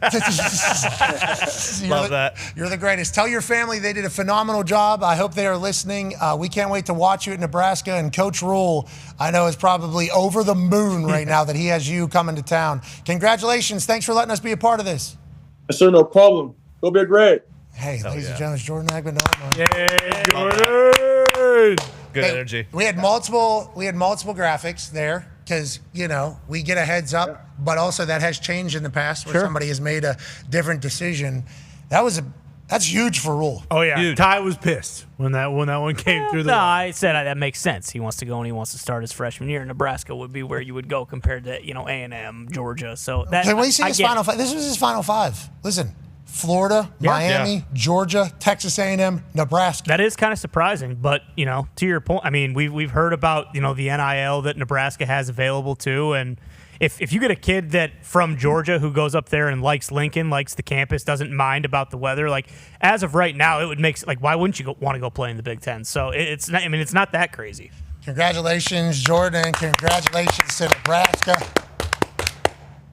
6'4". 305. Put together well. That'll work. Yeah. And he, moves well. He's a road great. Imagine being a high school kid. You know, you're like a 240-pound 3 technique, and this guy's just blasting you all game long. You got to watch film all week knowing what's coming, and then you get there. Got a and math he's test. even larger than he had math tests on Friday Math test morning. Friday, yeah. Oh, man. What I got tonight? Agenoma. Oh, good for him. We're lucky to be a part of these stories. Yeah, they're awesome. We really appreciate doing it. And, immediately upon it happening, there'll be a bunch of people saying, how many more schools are you going to go to? You were part of his first announcement. He might change before he even gets on campus. It's like, I do believe that is currently an option for these guys. We don't do transfer commitment. But that's not our thing. No. Okay? We're very happy, and congratulations to Matt Rule in Nebraska. Congratulations to AJ as well. We chatted about this a little bit on the show, and then we did a little follow-up. This guy's a beekeeper. That's right. Big time. This guy's an actual beekeeper. Very early on. I don't want to act like I know what's going on. Yeah, this is an interesting thing, though. You bring these bees into conversing for us, and then do you see they're at the White House now? Is there a little big bee? Huge, yeah. I'm working for Big B, yeah. It doesn't feel like maybe you were targeted and preyed upon, because now that the bees are becoming conversation, you have fallen in love with the bees. We talked to AJ. He baited in this feral swarm of bees, these wild bees that have been living out there on their own, okay? Not barn bees, not created bees. No. These bees that have been out there honeycombing. Yeah. Feral bees. Homeless bees. Out there in the streets of the bees community. Gave them a home. He baited them all in. Then he captured them. And they said, instead of being mad at him, they view him as a hero. He's giving them, and now he said, now it's my job to take care of these bees so that they're happy here, but they're all workers. He said, a couple of my friends buy beehives. They get them from places that are created. Spoiled bees. These things aren't good at work. Russian bees. The Russian bees are not, because they're spoiled, because they've been brought up in captivity. This feral swarm, it sounds like you're actually proud of. Just want to let everybody know the way he was talking. Very much so, yeah. They're a good group. Great group. They're workers. I'm telling you. I said I checked on them last night. I'm letting them go. I need to give them 6 or 7 days to settle into the hive. But yeah, I peeked on them last night. Phew. I have a question. They are replicating quickly. They look good. Because your friends have beehives, is there ever any underground bee fighting leagues where you take your hives and put them in a room together and just see which hive comes out alive? Or can't be doing that. No, but I could. But if he doesn't take care of his hive over there, they might swarm and come right over to my place. Yeah, so that is a thing. Same with mine too. So I'm going to keep my guys. Trust me, they're feral, so they're not scared to leave. Like they have no issues. I got to make sure I give them good condition. The way he was talking to his face, 10, 15 minutes I'm talking to him. Never heard him talk about his kids like this. Ever. He was like, I got to keep these things happy too. Private. These things will just smart. These things will get up and leave. They'll go find another hive. Oh yeah. If I don't treat them right, they'll get up and leave. And it's like, well, how do you stop them from doing it? He's like, you got to earn their trust. Yeah. You got to earn these bees' How trust. they become feral. And then he told me about 2.5 years, maybe we can get some honey.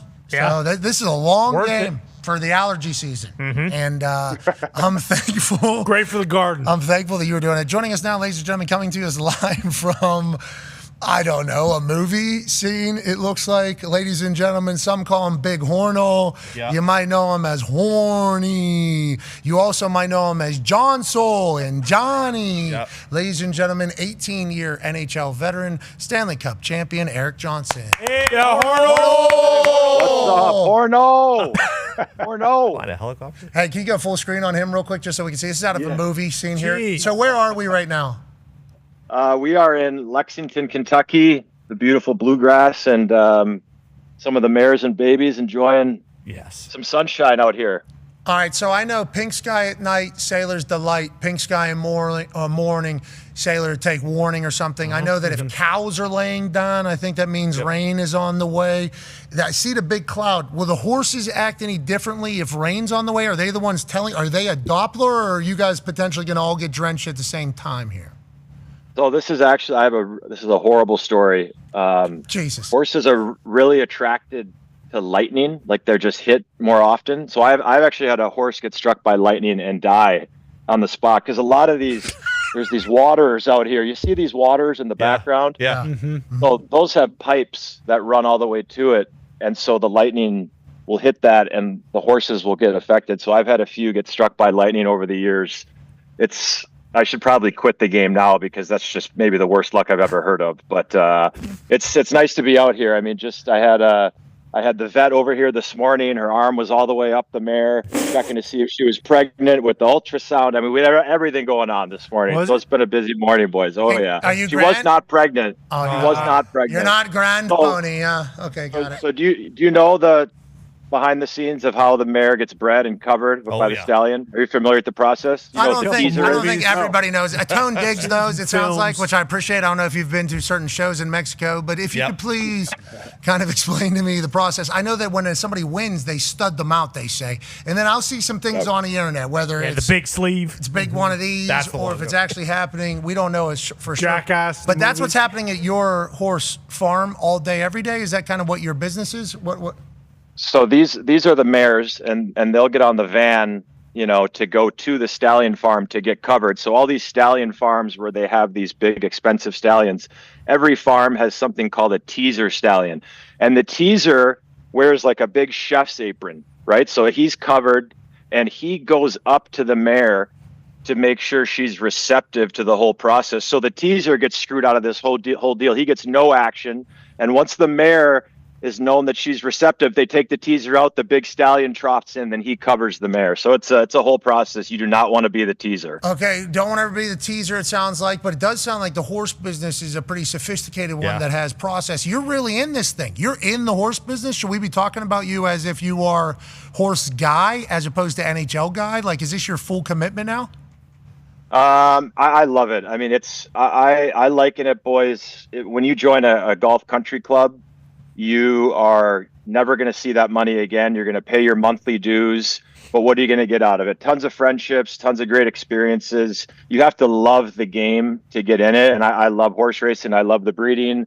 We try and be profitable and make money by selling these babies at auction every year. And just getting out in Kentucky, Lexington's such an underrated town, a beautiful place. And just to have this place in retirement, it has been awesome with the moms, the babies, all the racing out at Keeneland, and the beers down at Camel Club in downtown Lexington. You just can't beat the vibe down here. Yeah, they're so cold. Okay, Crushable logs. Yeah, we're happy that you're crushing it. A couple chilly ones, too. Maybe go ahead and take that down as you're looking at the mares, kind of figure their life out, getting shown or whatever the case is. Talk some puck, though.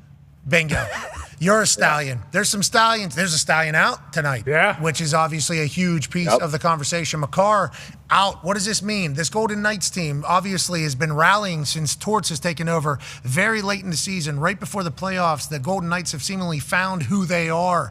Team with a lot of moxie. What does this mean for the Avalanche with the injury to Makar? And how do you think the Golden Knights can potentially steal? I don't want to say steal. I apologize. The Golden Knights will take that as disrespect. But you understand what I'm saying here for this Vegas team. Is this the time? And even if Makar was playing, would they have what it takes to potentially make this real in here in Colorado?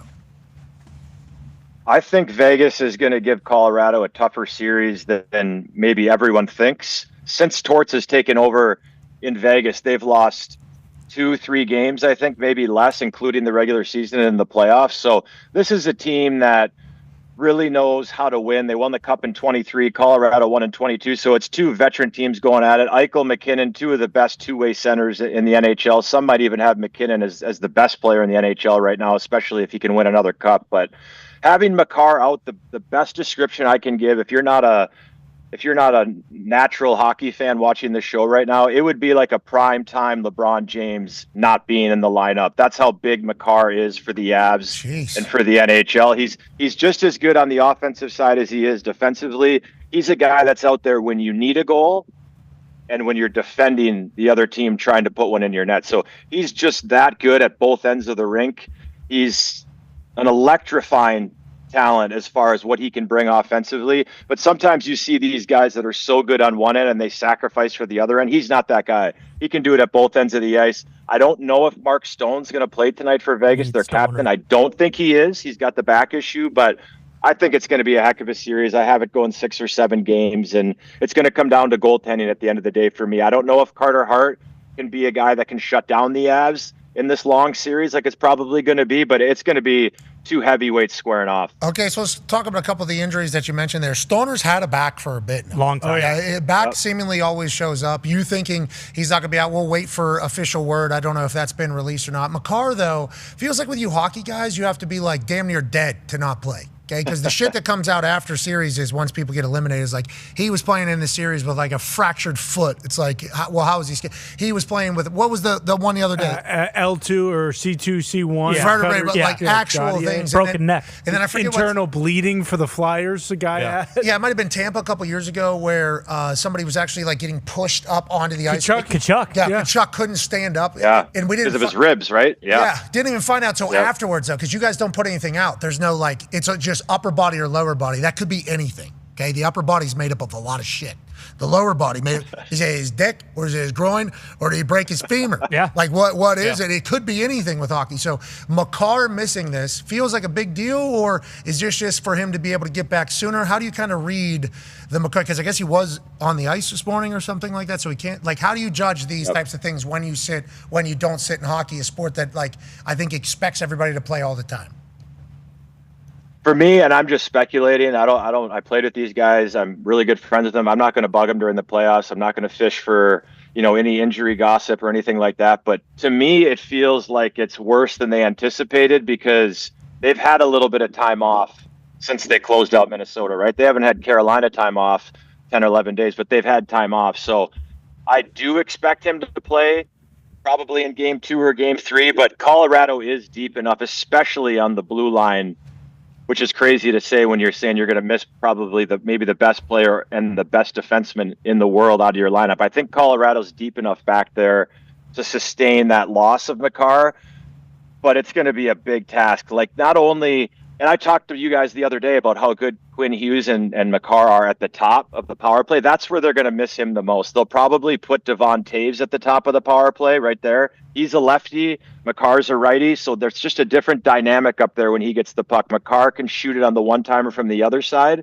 but now Taves will be able to shoot the one-timer, and it's set up on McKinnon's side. So that's the difference. Tonight, it's probably going to be 7 Taves. It could be 7 Malinsky at the top. You might see Burns up there as well, but it's just a different look without Makar up there on the power play. He's so good distributing, shooting. So it's going to be a big loss, but I think Colorado is good enough to overcome it. Good call on the Montreal power play, by the way. Mm-hmm. Good call on that. It wasn't Cole, but it wasn't Caulfield. Yeah, so you probably went too close to the sun. You should have just stayed at the power. Exactly. Just kind of zoom out, just zoom out. I would have been the king if I didn't say Caulfield, right? I would have been the king, but now I'm nothing.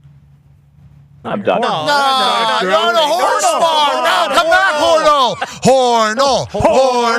Horno. You're somebody to us, damn it. Yeah. You're somebody to us. I'm back. Stanley Cup champion. Yeah, you are Stanley Cup champion. Wake up. On that note, Connor has a question for you. We need this advice from you, Horno. Wake up, Horno. I'm sick of you potting over there, especially. I know that's not good for the horses. We know that What's with the Scottish accent talking about? No, it's hockey. Welcome to hockey. The Welsh. Come on, Johnson. Let us teach you hockey, lad. Never been to Saskatoon, you buffoon? Jeez Louise. But speaking of these cup runs, what is the biggest thing as we get deeper and deeper into the playoffs? Like when you guys won the cup, for you, what was kind of the hardest thing for your team to kind of get through? It feels like right now is the rest conversation for both sides of it, with Carolina and the Avs dealing with a lot of rust perhaps because they've been off for so long and the other team not having enough rest. Like, what do you think is the biggest thing the teams are going through now, and what was kind of your experience when you guys were at the Western Conference Finals when you guys inevitably won the cup? Great question. So to me, especially in the regular season and how condensed the schedule was this year with the Olympics, guys were playing realistically every single night, and then all your best players went to the Olympics and played a gauntlet of hockey for 3 weeks. So this rest that Carolina has, that Colorado's gotten in the first and a little bit now in the second round, it's so big. Like, I can't overstate it enough. It is to get 4 or 5 days in between series, or 10 or 11 that Carolina got. You just don't get that type of recovery. And I don't want to hear anything about the rust. I do not believe it in the playoffs. If you can get rest, it's so big for not only physically on your body, because let's be honest, half the team's getting shot up in their ass with Toradol before the game anyway, and they can't feel anything. It's like the miracle drug, right? So, I mean, the mental part of the rest that you get is so big. The grind of, let's be real. You're playing, say, on a Monday, you're traveling on a Tuesday, and then you're playing again on a Wednesday. really the whole way through, unless you're lucky enough to sweep a team or beat a team in 5. So I don't buy into any of the rust, because the rest, physically, mentally, all that stuff, it overweighs all of it to me. I think it's so big this time of year because you just can't find it during the season. Time, why you punish me? Finding time is a good thing, especially in the playoffs and a best-of-7 series when it can be absolutely grueling. We saw it last night with the Knicks, though. They had a little rust, DJ. They had a little rust, Horno. Yep. We hope they won't. What did they come back from? Was it 41, 31? 22, but they went on a 41-11 run or something like that, or 20. That's what I meant. Yeah, for sure. Yeah, you watch. Yeah, but they had rust, DJ. Yeah, you're a big-time basketball guy. Hockey guys love basketball. You don't want to see me shoot a basketball. It's embarrassing. We know you're a hockey player. We've already seen it in our minds. We've seen you do that. How about, can you throw or no? I'm kind of battling this little rotator cuff thing. I've been doing some incline presses at the farm. Hey? Yeah. With the hay. Speaking of Toradol, hey? Hey, it's great to hear that you guys are in that world as well. It makes sense after watching you guys play and everything. And we've done our grandstanding for Toradol before. We let everybody know you shouldn't take it unless you have to play a professional game, okay, with other people that are allowed to take it, and it's definitely going to make them feel better. Sure. So his team, Green Bay Packers over there, didn't offer it. Wow. Never had it.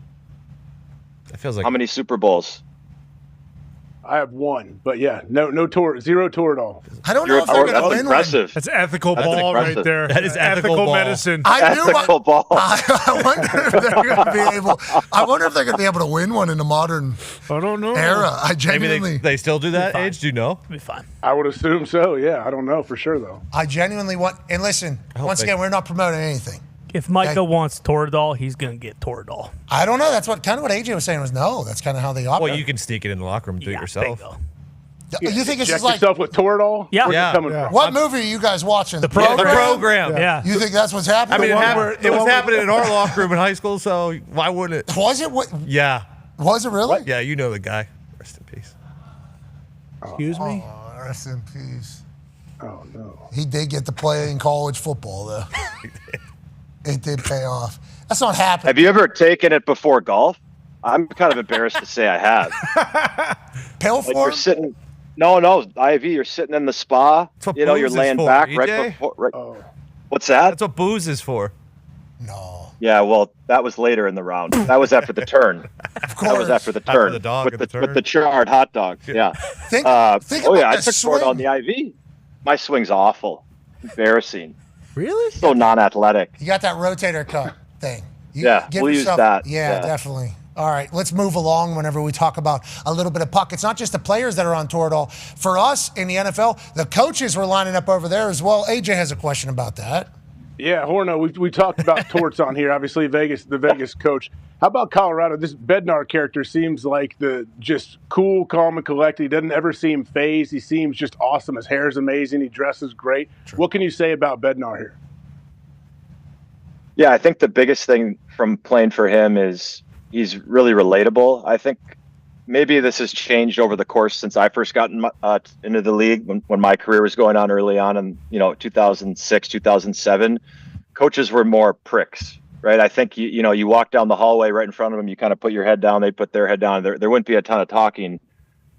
Bedsy's super relatable, and I think the biggest thing is I've noticed he's gotten a ton of confidence since he first broke into the league. He came in late. I don't know if you guys remember. It was 2016. Patrick Waugh had just resigned abruptly in middle of August. So that's really, really close to the season starting. And Bednar just won the AHL championship. That's the farm league in the NHL. And he got hired right before that. We went on to finish last that season, dead last in the NHL. And Joe Sakic, our GM at the time, had a decision to make. Do I bring this guy back or give him another chance? He brought him back, and he's rewarded him in spades. I think a lot of people are questioning, should Bednar get fired if the Avs don't win the Stanley Cup this year? I think it'd be a foolish decision one way or the other. This guy would be scooped up in 2 minutes. He's, I think, one of the top coaches in the NHL. He's embraced analytics and the eye test. A lot of coaches, they just used to rely on the eye test. What am I seeing? He uses the data with his eyes, what he's seen during the game, to make decisions on his lineup and his roster. He's got that cool surfer dude vibe. He's dressing better than he ever has. I don't know who's helping him with his outfits. I know it's not him, but he's a great guy. I really enjoyed playing for him. I like that you just had to take a shot to his shins there late. Like, the guy's fashion is ass, but somebody certainly helped him in that particular fashion. What is the coach doing? Okay, so obviously we know in other sports there's an offense coordinator, defense coordinator. There's a lot of that happening. There's bench coaches in the NBA. They deal with this. You deal with the wings. You deal with this whole thing. For the NHL, there's special teams coaches, which is penalty kill and power play and everything like that. What is the head coach doing? Just scheduling, narrative, mission? Like how much coaching is happening game to game, like in game? How much of that is happening during games? So it'll change a lot from the regular season to the playoffs because you're playing the same opponent for so long, right, in the playoffs. So Bednar is a guy that he's the only coach I've played for in my career. I think I played for 5 maybe. He does almost not all the work, but he does a ton of the presentation and meetings himself. A lot of guys will set it off to their assistants to run meetings, but he runs almost all of his meetings. So we have a head coach, a forward coach, and a defensive coach, and a video coach and a skills coach. The forward coach runs the power play. The defensive coach typically runs the penalty kill. Of course, the head coach has input in all those things, but the forward coach will run the power play meeting. The defensive coach will run the penalty kill meeting with input from the head coach. But Bednar will run his pre-scout meeting 5-on-5, 4-on-4, 6-on-5, the morning of the game in front of the entire team, where a lot of coaches don't do that. Bednar shows a ton of video, does a ton of explanations. If I had one critique of him as a coach, his meetings were too long. Every player would say that. Players hate meetings. He'd probably say my attention span was too short. Actually, no, he would say that. But he does a great job of just doing a lot of the work himself. It's really unbelievable to see, because he came up through the East Coast League, which is the level before the American League, and then he was in the American League. So he's used to doing all that stuff. But he does a ton of the work himself, of course, with the help of his assistants. But he's a coach that does not really rely on a lot of people to do a lot of the work for him. He works his ass off, and that's why he's such a good coach. It's unbelievable how good he looks if he works his ass off like that, as opposed to what everybody else does. I think that Oklahoma City, wasn't he G League coach too, Dax, before he went up there? Yeah. There's been a few of those. Yeah, and they've been coming up through the system. You learned obviously the building, the team, the organization, the players, the ideas, the mantras. I think that's a good little feeding ground, obviously. And then sometimes you'll just get your ass fired and then picked up at another place quickly. Sully did a lot of great years in Pittsburgh, and then he got fired.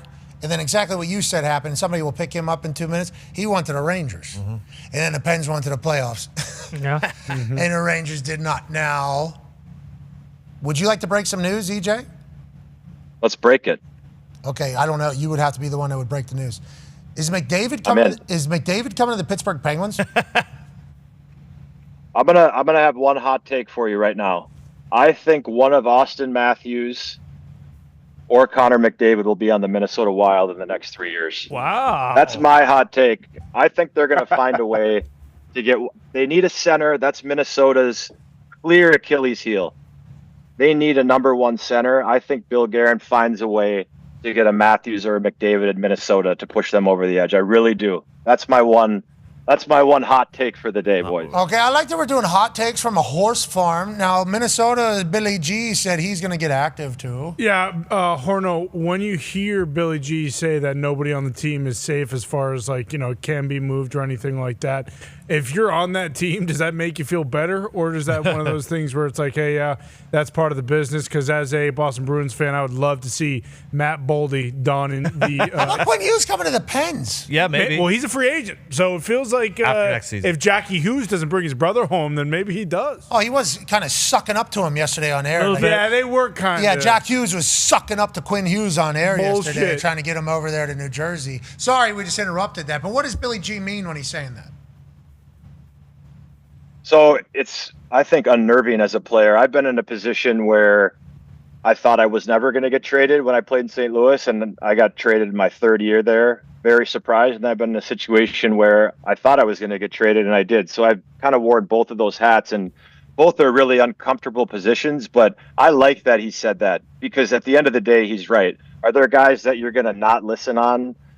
Probably, if you're a GM, but if someone knocks your socks off with an offer, you're going to take it if you think you make your team better. So I think he's aggressive, and Minnesota showed me a lot this year. They're a way better team than I thought they were, and they especially raised their level into the playoffs. If they get that center, whether it's McDavid, Matthews, Hughes from New Jersey, I don't know what they're going to do, but I like that Bill Guerin said that. I do like that because they're a team that their window's wide open. They just need that one more piece down the middle, and I think they're a perennial contender. I mean, imagine that series against Colorado if they had an elite center. They didn't have Joel Eriksson with injury, but they gave Colorado the best team in the NHL right now, bar none, in my opinion, a real good run for their money without really any center depth. So we'll see what happens, but I like that line. I think it's good. It keeps everybody honest and nobody's safe. Bar none. Jordan Davis with a banger. You as well. We appreciate the hell out of you from that horse farm. Tell those mayors to stay away from the lightning, please. Yeah.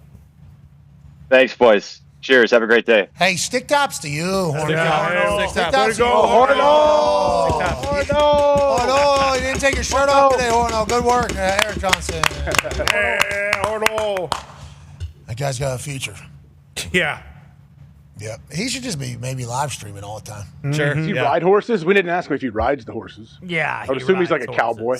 We assume he's side saddling. I would. That's a good question. He is You think he rides? Yeah, Minnesota cowboy. For sure. You think he's watching the mare go through what she's going through, not to hop on the back of that thing? No.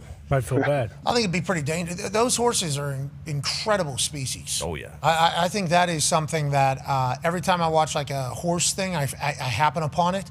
You learn more about these creatures. They're up there in my top 5 animals. Top 5 animals. Like every time I see a horse in person, I'm like, geez, like they're amazing. Well, and allegedly they have an ability to kind of sense things. That's why I thought about maybe the rain, but I guess they lose that sense in another way. They love lightning. So fast. They need to step away from the lightning, it sounds like. But hey, that's the pipes underneath. How could they ever know? Yeah. How could they ever know they're out there? They did a lot for our culture as a whole. Horse is a pretty big part of our history. Huge part. Before Hank Ford, yeah. That's how we explored the Great West. It was before Hank Ford. Right before Hank Ford and the Model T around 1920, yeah, horses. Yeah, horses are a big deal. Let alone Washington. If I'm Can going we to buy get a some horse, PVC pipes? I'm sorry. Can we get some PVC pipes buried in the ground? They don't cut it. well, you want to drink plastics? He said it's carrying water. Like why? It's not going to. Lightning's not going to be. It's Kentucky, attracted son. to a PVC pipe. I'm Well, just you wondering, want him we to got lay, water pipes. how many miles of pipe do you want this guy to lay? There's already been water pipes out to the farm probably for what, 50, 60 years out there? 2-year job untrenching all that stuff. You gonna do it? You gonna do it? Yeah, how much that Depends costs? how many horses a year. Depends In the how many horse horses you business? lose a year. Well, John Deere certainly has the product you need to do that. Without a doubt. Okay, no questions asked, but that's going to take some time. How long? Time, money, It's resources. dirt. It's popping. It's precision. This guy. Use that money for the horse. All you need is one leak from this thing that you're putting in there, and what? Now the horses can't drink. Now they starve. Yeah. Or dehydrate. And they die. Okay, Age. Yeah, let's worry about that instead of the piping that's bringing the cold Everyone water dies to of these horses. dysentery. Let's talk about some other news stories, okay, around the world. And shout out to these horses battling out there. God forbid you got to run an extra long hose out there. God forbid all the horses die.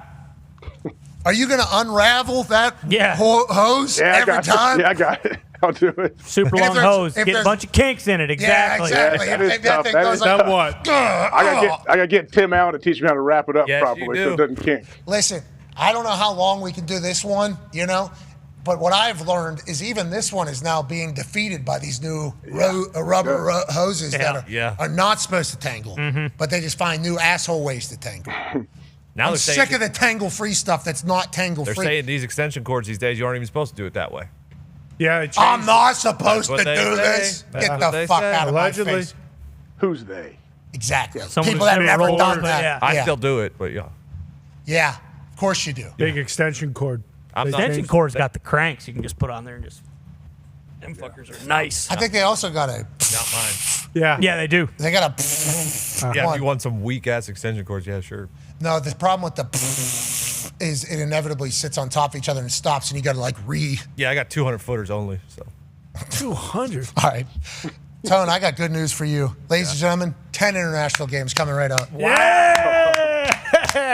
Throw the Expand game. Yeah, good for the world, good for the globe, good for the game. Okay, this is what we like to see. And that's obviously just a Brazilian picture that was utilized. That country was added to the countries that were hosting NFL games of importance, regular season games, just a year or two ago. Now they're traveling to Australia for an actual game, first game of the season for the Los Angeles Rams, who are going to be on primetime throughout the majority of the season. One of the biggest stars of the NFL season next year is down in Australia to start against who? Oh, the San Francisco 49ers, one of the biggest fan bases on earth. I guess no game is safe now. Any game could potentially be made an international game. There used to be some games where the home teams could say, we got to keep this home game. We got to keep this home game due to fans or due to the business or due to the tradition. I guess the way it was written is no game is safe. Any game could go anywhere. Yeah. That's NFL football. Now, for more on that, we head over to one half of the Hammer. Dahn. Cowboys, AP Tone. More countries experiencing more games is good for the league? Yeah, more teams. Why are you making Chat GPT graphics or Grok graphics saying shrink the game? It does feel like there's people that are kind of clever, though. They're okay with the international growth, but we don't need to be overdoing it. Is seemingly the reaction from most or some, I guess. Yeah, even I was originally fine with it. I mean, but then it reaches a point where it gets a little bit out of control. And now the big part of this is not going from 8 to 10 games, which is, it's significant. It's the non-projected games. If I have to watch Packers, Bears, Steelers, Ravens, that can't happen. I agree with that. Patriots, Bills in France, Yeah. I agree with that. might be out. I'm good with that. Grow the game, baby. I'm You now want all in. Steelers, You're a Ravens, you're a and sellout. You're a Kinda sellout. now all in. Because if we're getting like a Steelers, Ravens, maybe some of You these. want Patriots? Say it's supposed to be in Just Gillette. let me walk you through First this, Bill. Tony. No, you interrupted do me. this for 2 Patriots seconds. supposed to be hosting the Bills, and now they're going to host them in London. You're going to be happy about that? Let's say they're over in France, and all of a sudden France is going through a little bit of a down year, and Per people usual. wanting to play sports. Exactly, France doing France things. All of a sudden, they watch a Steelers versus Ravens game. They watch a Packers versus Bears game. They watch a Patriots Bills game, and everybody in their country starts smoking cigs and doing dip. I think And everybody in France does smoke cigs. That's true. That's true. But stuff of that nature, all wine sales go down, lagers, chili ones, beer sales go up. All of a sudden, we're talking about countries completely changing their GDP and generational kind of sports and people growing up as more so like.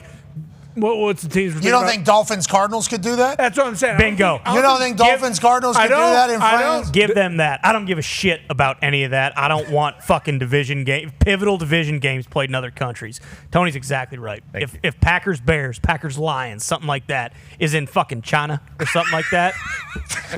Boy. We're not going to communist Fucking China. Not yet. We're not going to communist China. yet. Fucking Bangladesh? That's too. We ain't going there. Yeah. There's not a game in China. Give it a second. Okay, there's not a game in Japan. There was before, though. There so will there be. is precedent for games, NFL games, preseason Exactly. games They can in go to Japan. Australia. They go to Japan. They might figure out Saudi if they get it done. Saudi's interested. They're sniffing around. Yeah.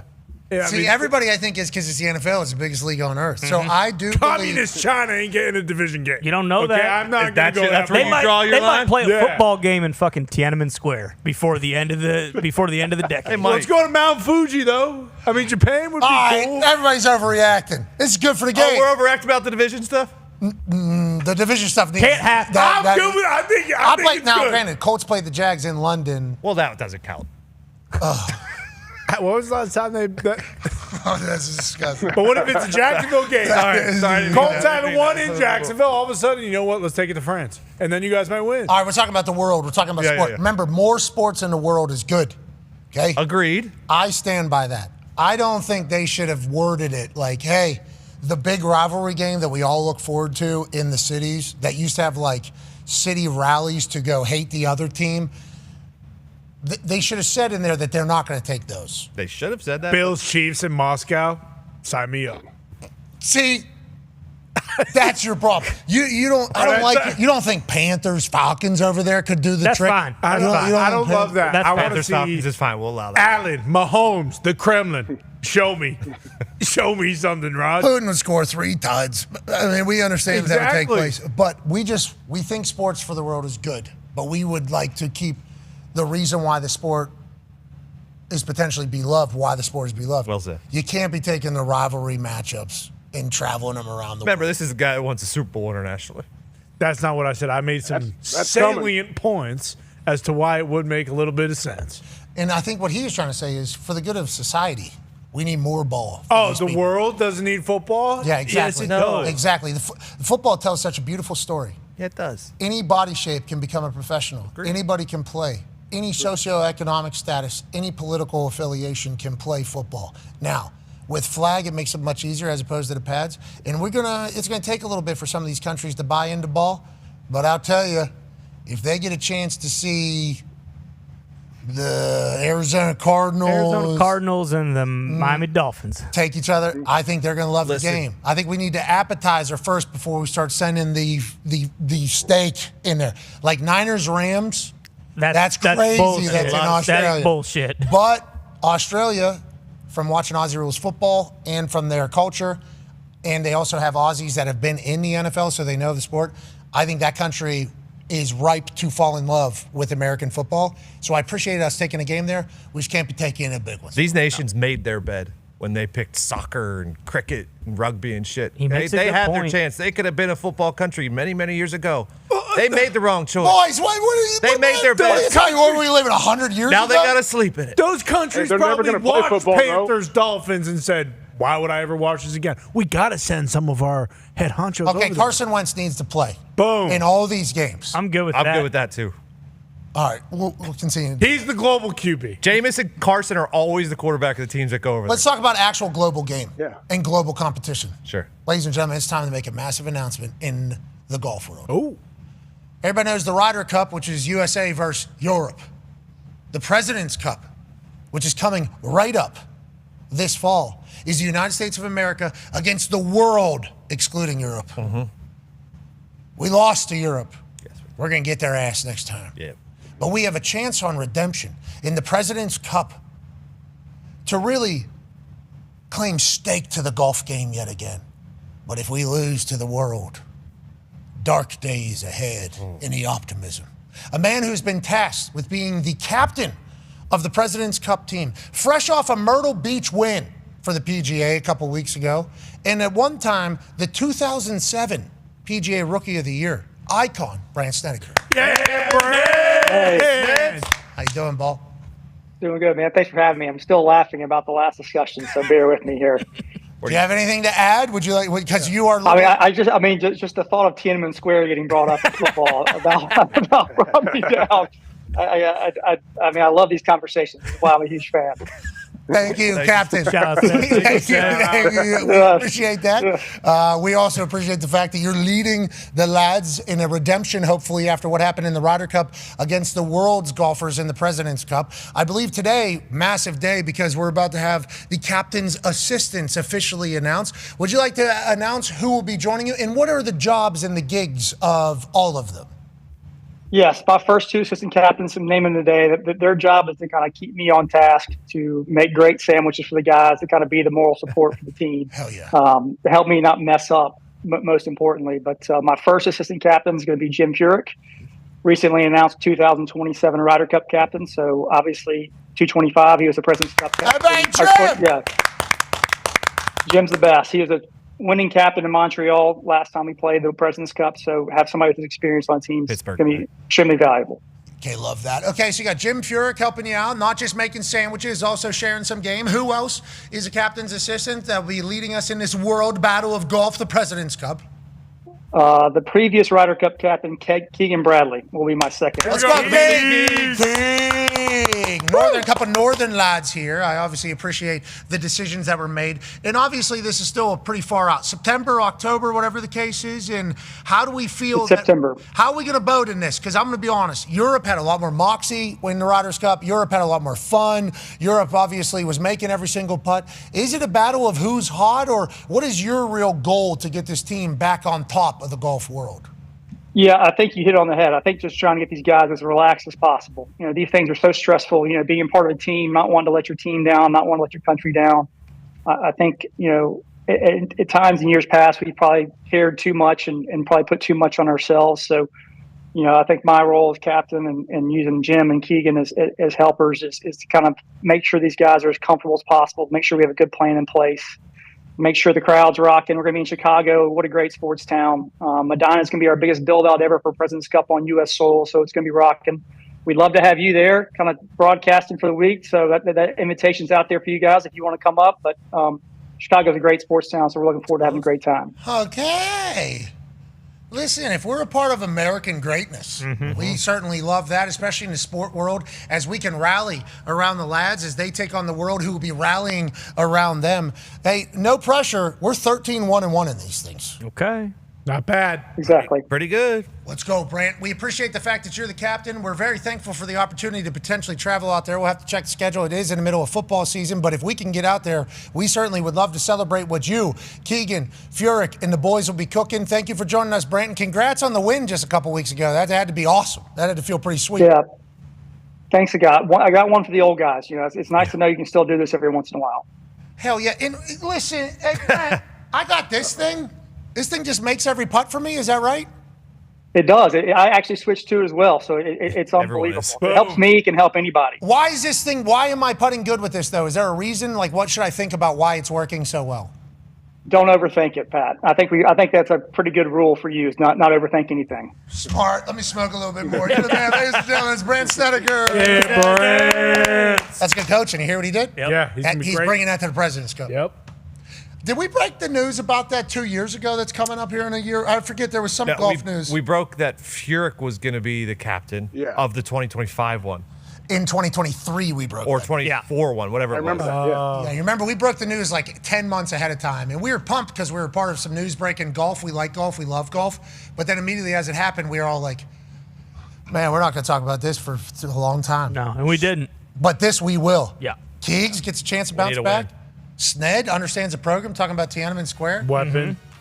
And then obviously Furyk, Pittsburgh guy. Let's go win. Let's beat the world. Excluding Europe. And in turn, the world, excluding Europe, good luck to you. We hope your golfers show up.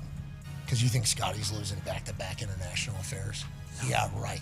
No. Snedeker's hat, did you see that thing? Oh, yeah. Yeah, it looks sick.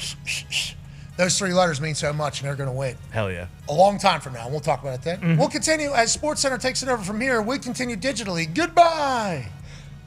We only made one graphic with both captains' assistants on them. Sure. You guys saw that happening in real time? Yep. Because he wanted to give love and praise to each individually. And as he was doing that, I actually thought to myself, fuck, we should have definitely made two different graphics.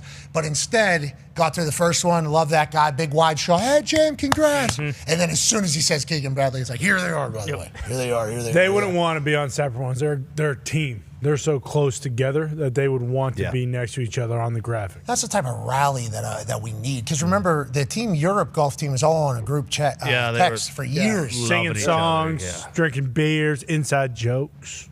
They're doing oh lie, oh lie, oh lie, oh lie. Oh lie, oh lie. We got DeChambeau. Oh yeah, speaking of DeChambeau. He doesn't know what he's going to do. We got bad news for LIV. What? LIV Golf. Yeah. Anytime you do money projections on the internet, you have no idea who has what information. Okay, because our type of contract and deals that we've been a part of have been misrepresented for years online and in different publications and search engines and AIs and everything, because if the information is out, it's just going to be assumed to be accurate, even though it might not be accurate at all. That is just our situation at all. Come out openly and said that's not the right number, okay, and it just continues to go. Anybody that you look up like what their net worth is, normally not going to be accurate because you have no idea what all they're a part of, and only things, these are all just like projected things. So it's hard to understand money and like the actual shit story with a business.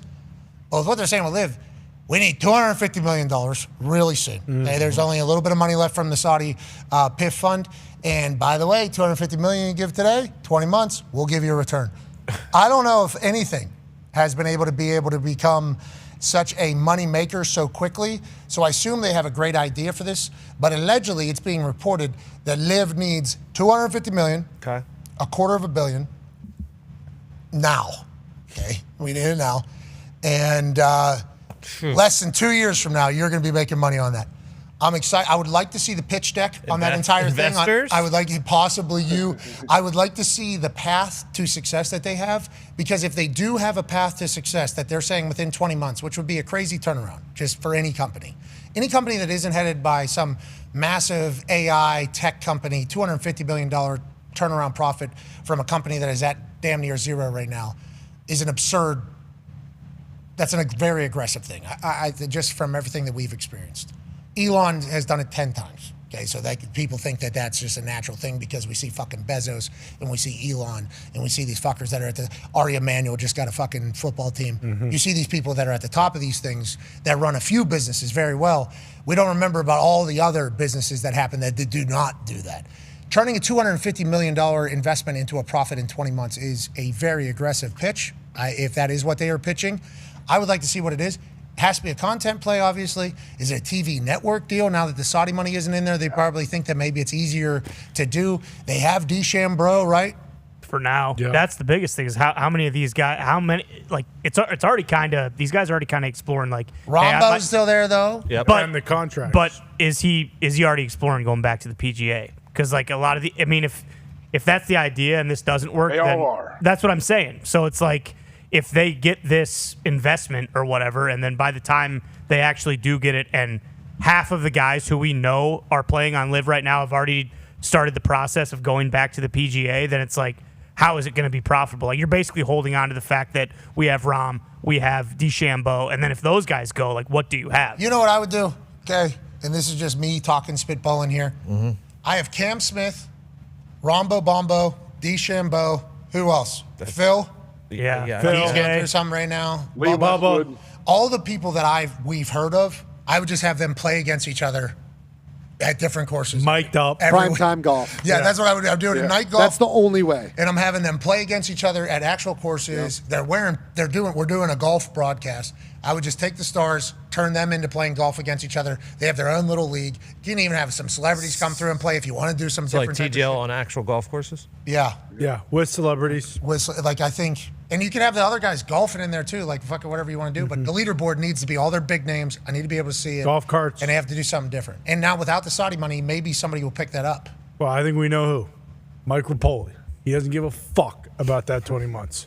You need to call him right now. And by the way, he'd probably love the TGL mix. Kind of trim some of the fat that people really don't care about. Because to Ty's point, like, we need to either get our hands on these contracts or find out exactly what it is. Because what Rom said made it seem like he's never they're getting gonna out of that. cut our hands off if we try and go back. That was when to the Pitt was PGA. involved, though.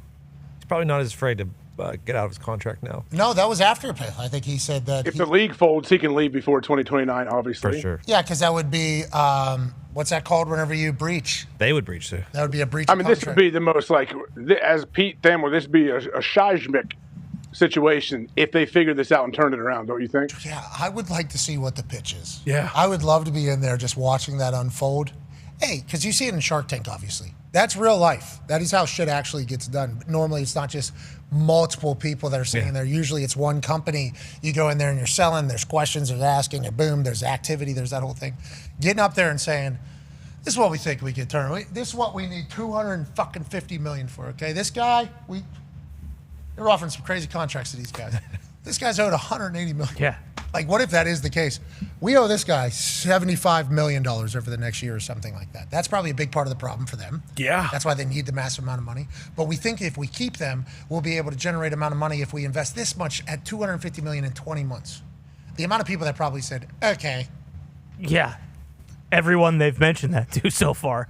Yeah, okay. Sounds good. I would like to see what the idea was. Like, I would like to see what the That's idea what, like, how can you really improve or change? Like, I mean, is that enough if they go to primetime golf and we have a bunch of these guys who aren't what they used to be? Like, is that enough to completely save this thing? Like, it feels like we already got the announcement, like, LIV is dead. This thing is done. And now it's like, wait a minute. No, it's not. We're going to pump some more cash into this thing.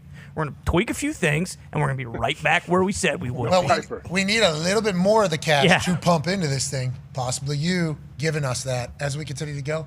Golf's great.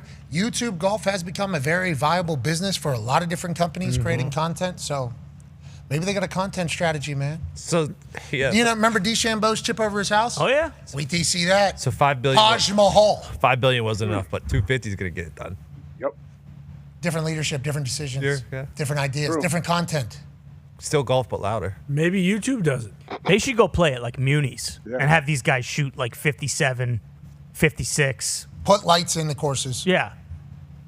play at night. Bryson was doing breaking 50 at the latest major, but on the front nine. Oh, Tony Dahn! Okay. All right. The numbers. That was taken from the internet. Okay. I mean, at some point, everything that's ever been said has been said by somebody on the internet. I mean, that is a real thing. I do appreciate the position that we are in, though. Every once in a while, I'll get it. You got that from blah, blah, blah. It's like, okay. I definitely did because I'm a huge fan of that person. And I have a lot of time to see everybody else's shit. When I log on to X, I search that person's account. But on that note, I am honored that human potentially said the same thing that I said. And I often wonder if other people that said something I said, they get bummed out about it, Pat kind of said, fuck, I hate that guy. Fucking hate that guy. I wonder if that happens in the world that we're in, I do. Yeah. We're going to be around a lot of these people. Mm-hmm. We're going right into... the belly of the beast. Yeah. Not the feral... No. Not the feral swarm. No. We kind of are the feral swarm. Yes, we kind of are. A little bit. Yeah, because they did bait us. Yeah. They have kind of They baited casted us. us. Baited us. They've kind of baited us in there. That's going to be a big deal next week, AJ. I'm actually very intrigued on how it all goes. Honored. You want a tux? Yeah, see, what do we do here? Because there's the stories of what the South Park guys did the first couple of... That was my plan. Yeah, It's Biz Cash, I believe. It's Biz Cash. It's going to be a good show, I assume, right? This is about shows. Just saw YouTube is streaming it. Okay, here we go. Yep. Sports Emmys is what we're talking about. This is the first time I think we've really even mentioned that. ESPN, Mike Foss, more specifically. Pasta Boss. That's what they say. He's kind of on a run right now. A little bit. Hausen is kind of hitting right now. Oh, yeah. Heaterhausen, I Yeah. believe, is what you could potentially be calling all that. But Foss, I think, so I don't want to sound like a dick, but the awards thing. I feel like if you have a job and you're able to talk about sports and make a living, that's an award. I feel like that's enough of an award. And then when I find out that the awards are, you have to self-submit. You have to say, hey, and pay, and we would like to be awards. That made me feel just kind of uncomfortable with the whole thing. So I'm telling a bunch of people who, for a long time, have not been the biggest fans of how we operate at all openly. I think a lot of them have said that and acted in that particular fashion. So it just felt weird that we have to kind of submit to potentially win from these people. It was just a weird thing. I didn't like it. I didn't like how it all went down. I didn't like how invested a lot of people got because it felt like they were getting their hearts broken when I'm like, hey, I think you do a good show. I don't think you should be as bummed out as you are. And then the people that win, obviously we were pumped for how happy they were, but then it's also does this mean it? I don't know what it means. So Foss, the boss, he's the one that submitted us, which we appreciate Foss doing that, because what has come is a very cool moment for a lot of us. It's hey, it's cool that our peers, I guess would be in this thing, have said hey, welcome to the biz almost, in their own way. Now, do we think it's taken a long time? And has the road been very difficult to kind of see eye to eye with these particular people? Yes. But it is very cool that we're getting acknowledged, if that makes sense, even in the nomination for the award. And if we were to win, that would be outrageous. But I do fear that we're going to be walking into a place that is going to be buzzing there a little bit. And on that note, we ride in there. We should be riding That's in going to be there. a good time in there. We should be riding in there correctly dressed as well. It's not business casual. I texted Foss. It is suits. Yeah, well, that would make I sense. did see some people look very dressed up. The suits thing would make sense. But I was at a super suit event a couple weeks ago. Wasn't as terrible as I thought it was going to be. That was crazy. Yeah. That was a pretty eye-opening experience. It's wow, these people aren't just the absolute worst, I guess, all the time. That's pretty cool. Had a couple drinks with these things. They were great. It was incredible. Yeah, usually, once you meet people and you hang out with them for a little bit, you're like, all right, they're cool. I enjoy being around them. Yeah, I kind of liked being in Indianapolis and not really knowing any of you, just kind of nameless, faceless suits. Mm-hmm. That was a little bit better for my view. But once they get to me, these things have personality. Yeah. I love when you call them, they love when you say these things, yeah. They understand what I'm saying. They know who they are, too. They know exactly who they are. they know who they are. And we appreciate them now, a lot more than maybe we did years ago. But we are walking right into their little Super Bowl award show, and we should dress for the occasion. Classy. Tuxedo T-shirt, for sure. Yeah, probably. I mean, there's no way I'm wearing a tie. I was just going to wear a black shirt with a coat. But here we are, and I'll wear the tuxedo T-shirt. I'll play the fucking game. Look at us. Huh? We're trying? I think we're trying. I suppose. We're going to have a great time, I think. I ain't talking to him. I know that. I know that. You're going to have to, yeah. We're talking to him. Talking to all of them. We'll see. Maybe this is Olive Branch. Feels like it could. They should have Conman should present an award. You for should another, shut another the fuck up. That's why you should. How about that? Fosso, get on it, Fosso. Boss the boss. That's these people. Boss the boss. That's what they call you, huh? Housen is awesome, by the way. He is. What a character. Thank fucking God that the Knicks won last night after his entire. Because Bruce was actually worried. I retweeted this, and I was in my office on a call. I retweet this particular post. I get a text from Bruce. He's like, "Hey, I think you accidentally reposted that." And I didn't know what it was. Like 10 minutes later, 5 minutes later, I didn't know what the post. I was like, "Oh fuck, what was it?" It was this tweet. Okay. I was like, "What?" I thought he was on your side, Bruce. Bruce has the Housen mask. I mean, Bruce. Oh, yeah? Yeah, Bruce and Housen is really all in right now. He's a Housen Knicks head. fans love him. From my understanding, this is a good time to be the Housen in New York. Yeah, we're all fucking Housened out in New York. Shout out him. I was a bit Is that a Housen mask? I thought He's like Sting. Looks like a Three I thought he was Ninjas cursing mask. the That's a Knicks, Three but he's Ninjas mask. actually cursing the Cavaliers. So we're all in on Dan Housen. We're all in on Fatabas. And yeah, Knicks at 4. Let's fucking go. Knicks in 4, maybe. Housen, big night for him. Yeah. Huge.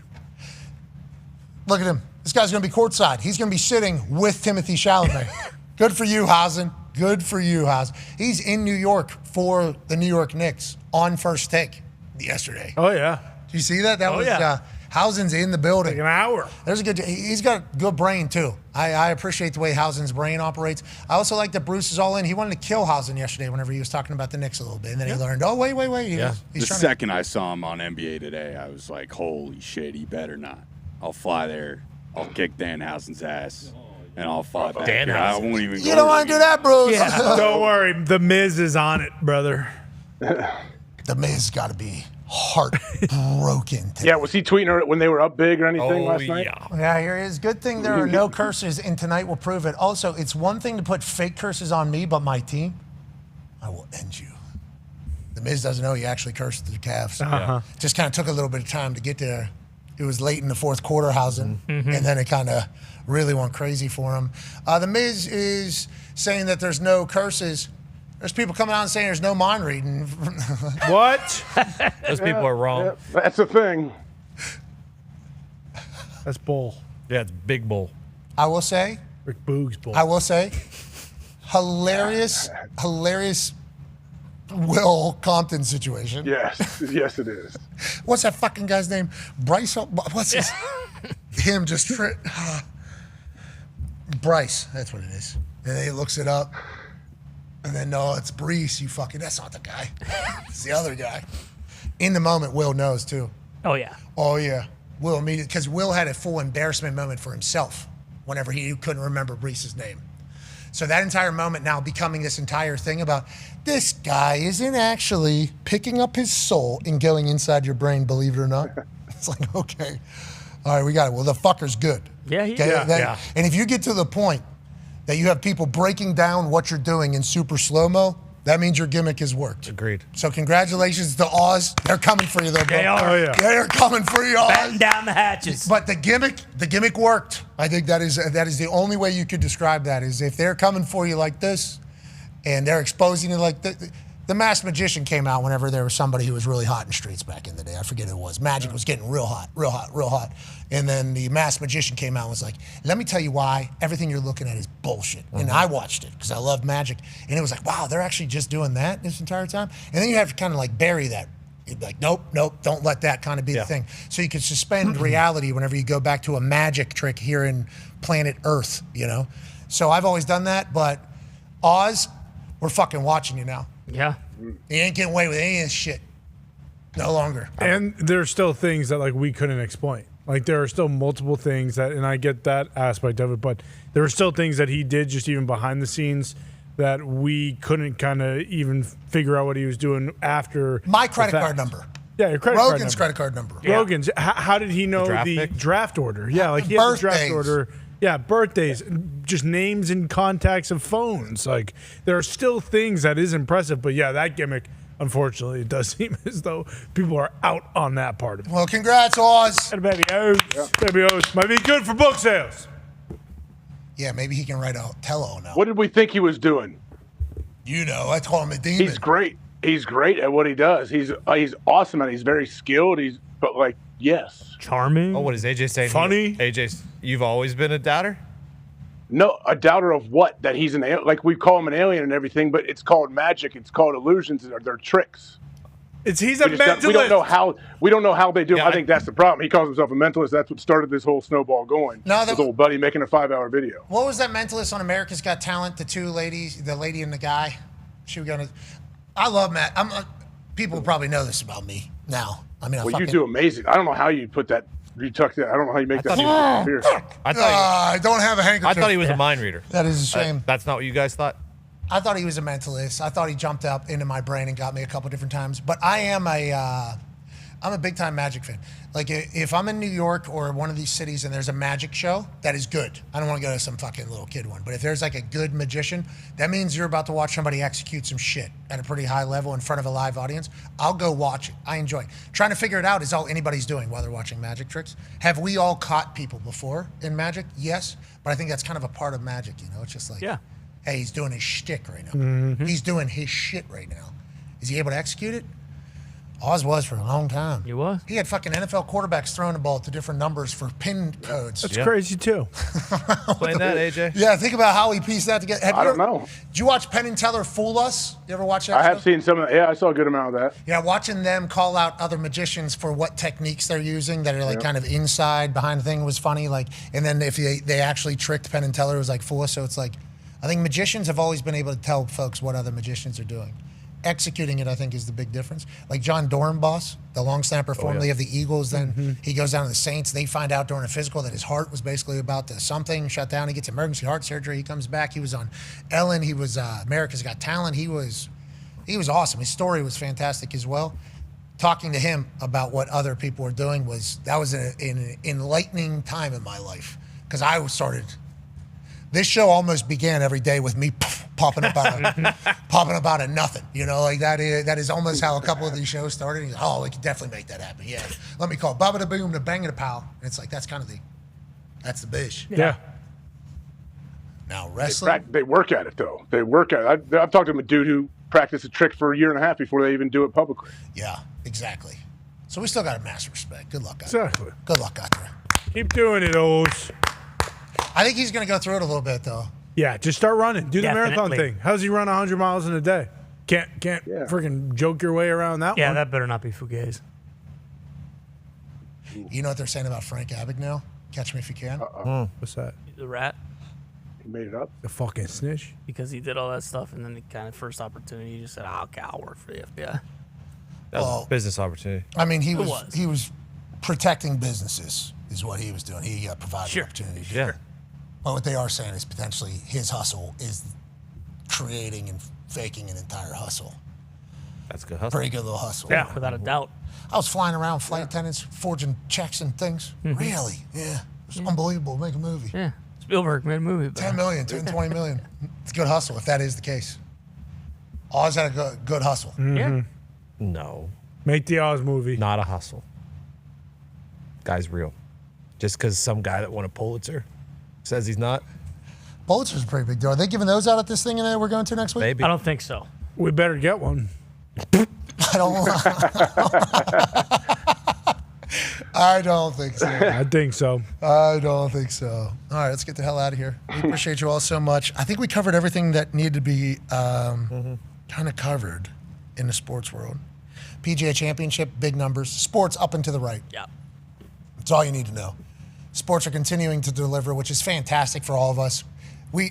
Obviously, everybody that knows us knows that we are sports people. We fucking love sports, but we think there's a lot of reasons to love sports. No matter what the competition is, watching people have to show up and show out for a moment that they've worked their ass off for, completely exposed, completely vulnerable for the audience to kind of see them go through the ups and the downs, willing to risk it all, their name, to go ahead and become or try to find some greatness.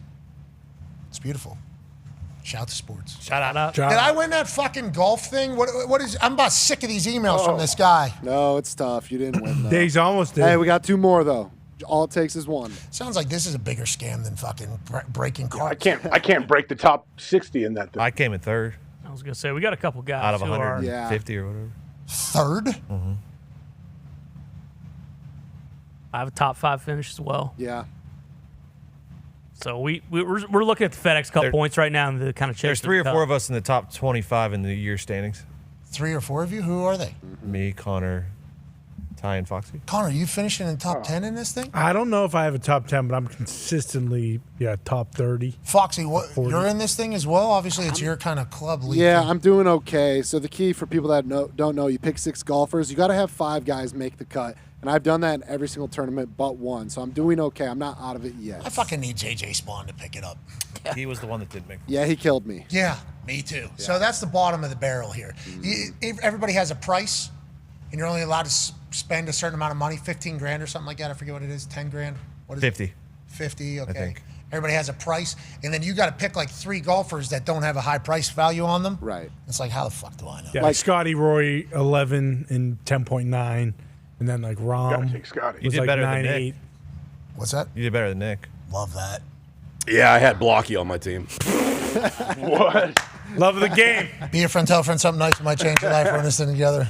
Appreciate you all so much. We're back tomorrow. Western Conference Finals tonight. Let's pick these games, actually. AJ, at 8 o'clock, hockey starts. Golden Knights, Avalanche. Who do you like? How do you like it?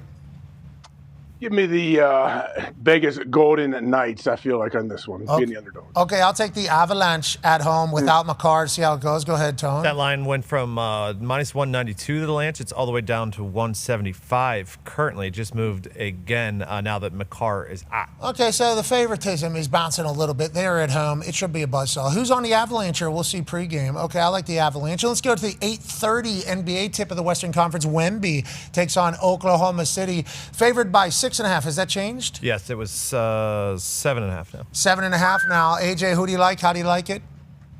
You know what? I got to take the Thunder here. I'm taking Thunder to win and cover. I feel like they rebound. Give me the Spurs, baby. Be a friend, tell a friend something nice. It might change your life. We're in this thing together. Team on me. Team on 3. 1, 2, 3. Team. Goodbye.